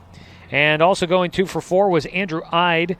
He had a pair of singles, had a run scored, and then he had a line out and a ground out to second base, but goes 2 for 4 in the game. Only other player with a hit was Junior Brisbane. He had a single in the 4th inning, scored a run, and had an RBI as well. Those are your numbers for the visiting Grants Pass Cavemen. For the Doc Stewarts, almost everybody ended up with a hit in today's ball game. The only guy that didn't came off the bench. Jacob Luther entered the game late, and he didn't end up with an official at-bat. He had a sacrifice fly in his at-bat in the 5th inning, so he didn't have an official at-bat, but he's the only guy that played in the game that didn't get a hit for the Dr. Stewarts. Leading things off, it was Garrett Russell. Went 3 for 3 today with 3 runs scored and 3 RBI. Oh, man, a single and a double for him. He did have a stolen base as well. Not a shabby day out there for leadoff man Garrett Russell. Zach Holland goes 2 for 3 on the day, was hit by a pitch in his first at-bat. Did reach on an error in his third. He got on base 4 times. He also had a single and a double in there with an RBI. 1 for 4 today for Luke Lucido. Brody Black goes 1 for 3. Had a sac fly in the first inning and had an RBI there, then had a single in the third. Zach Mandera goes 2 for 4. Had 2 strikeouts, but he had a single and a triple, 2 runs scored, and a stolen base. Cody Johnson goes 1 for 4 in the game, had an RBI, a stolen base, and 2 runs scored. Reached once on an error and then also on the single that drove in a run. Kyler Leischner goes 2 for 3 with 2 runs scored. Caden Johnson goes 1 for 2 with a double and a run scored. Did have an RBI as well. Jacob Luther in that same spot came in. He had the sac fly in the 5th inning that scored a run, but didn't give him an official at-bat. And in the 9th spot, Jet Black goes 1 for 3, had an RBI and a double. That is a look at your numbers for today's baseball game. Doc Stewarts are the winners, 11-8. So they'll take that 3-game streak into the tournament coming up. It does start tomorrow with the first game of the tournament, but only 1 game being played. Docs, they scheduled, they pushed their schedule at the tournament. Heard some people asking about this here at the ballpark tonight. And the Docs were scheduled to play on Thursday, but because a large majority of the team is still finishing up school, with the fact that they've got a younger roster this year, the Docs have had to rely a lot on a younger teams, and well, a lot of the younger guys, they haven't graduated, so they're still in school. Last day of school is tomorrow, finishing up finals. So a lot of the guys weren't going to be done in time to make it to a game on Thursday. So they asked if they could push their game on Thursday to later in the tournament. The Docs will play a doubleheader on Saturday to make up for missing Thursday. So they start on Friday with 1 game. It starts at 11:30 in the morning in Eugene. Our broadcast will start at 11:15. Then they'll play a doubleheader on Saturday with the first game starting at 4:30, second game following right afterwards. And then they'll play a game based on how they perform on Friday and Saturday. They'll play a game as they get matched up in that tournament on Sunday. The time still be to be determined. So that's what we've got coming up for you in the next couple of days and what our next broadcasts are going to be coming up. Before we get ready to wrap things up here, we do need to announce our player of the game, brought to you by Roseburg Refrigeration, your locally owned residential heating and cooling specialists. We talked about it earlier, and I don't see any reason not to do it. Garrett Russell, congratulations. He is your Roseburg Refrigeration player of the game. Goes 3 for 3. 3 for 3 in the game, 3 RBI, 3 runs scored, a double, a single, a stolen base in there as well. That is a pretty much good all-around game as Garrett continues his hot start to the season. Congratulations, Garrett Russell, our player of the game. Also want to make sure that you know we are doing player interviews throughout the season. Garrett is the only player we've gotten a chance to interview so far. His interview is posted on his player bio page on Doc Central there at 541radio.com. If you'd like to check that out, you can go and download it or listen to it. But all of our player interviews throughout the season have been brought to you by Umpqua Dairy, your local dairy since 1931. We'll have more of those coming up. We'll get a chance to get some of those at the tournament. Doubleheader day there on Saturday, we'll get a player interview in there, and we may sneak one in a pregame interview as well, as we do sometimes at those tournaments. Want to make sure we give everybody a chance to get interviewed throughout the season. All right, folks, that is going to pretty much wrap it up for us here from Legion Field. We've started out the first 4 games at home. On Friday, we take this show on the road. Doc Stewart's taking on Siskiyous from California. It'll be their first game from the Grant Smith Wood Bat Tournament in Eugene. It starts on Friday at 11:30. Pregame coverage starts at 11:15 here on The Score or online at 541radio.com. Want to say thanks to Grants Pass and head coach Kevin Schaefer for making the trip up here twice this week and helping us out getting ready for the broadcast. Always appreciate that. Thanks to head coach Scott Shaver and the entire Doc Stewart's baseball program for allowing us to bring you another season of Doc's baseball here on 1490 The Score. I want to say thanks for Brenton Cranford for coming in and fighting through a little bit of illness tonight, but still doing some great work for us back in the studio on the production side of things. Appreciate that. Thanks to Rochelle Carter. Close, but not quite. Rochelle Carter, thanks so much for her help tonight in getting the radio side of things on the air. My fearless leader there at the radio station. Appreciate that she did something that was above and beyond the duty that she has to do, and she goes and figures out why this radio station wasn't on the air. Without her, folks, tonight you may not have been able to hear the game on the radio, so appreciate everything that she did after hours for us there tonight as well. And as always, folks, thanks to you, the fans, for tuning in for tonight's broadcast, because, of course, without you, I'm just a guy sitting here talking to myself, which could very well be the possibility right now. I'm Joey Kieran, folks. We'll talk to you guys on Friday morning when we bring you the broadcast of the Doc Stewart's taking on Siskiyous from Game 1 of the Grant Smith Tournament in Eugene. Our pregame coverage starts at 11:15. Quick programming note before we sign off. Because of the baseball game, we will not have Off the Wall on the air on Friday, so no Off the Wall Friday afternoon for you because we'll be doing Doc Stewart's baseball. That'll wrap it up, folks. Thanks for tuning in and listening to Doc Stewart's Baseball here on Douglas County's home for sports, CBS Sports Radio, 1490 The Score. All right, man.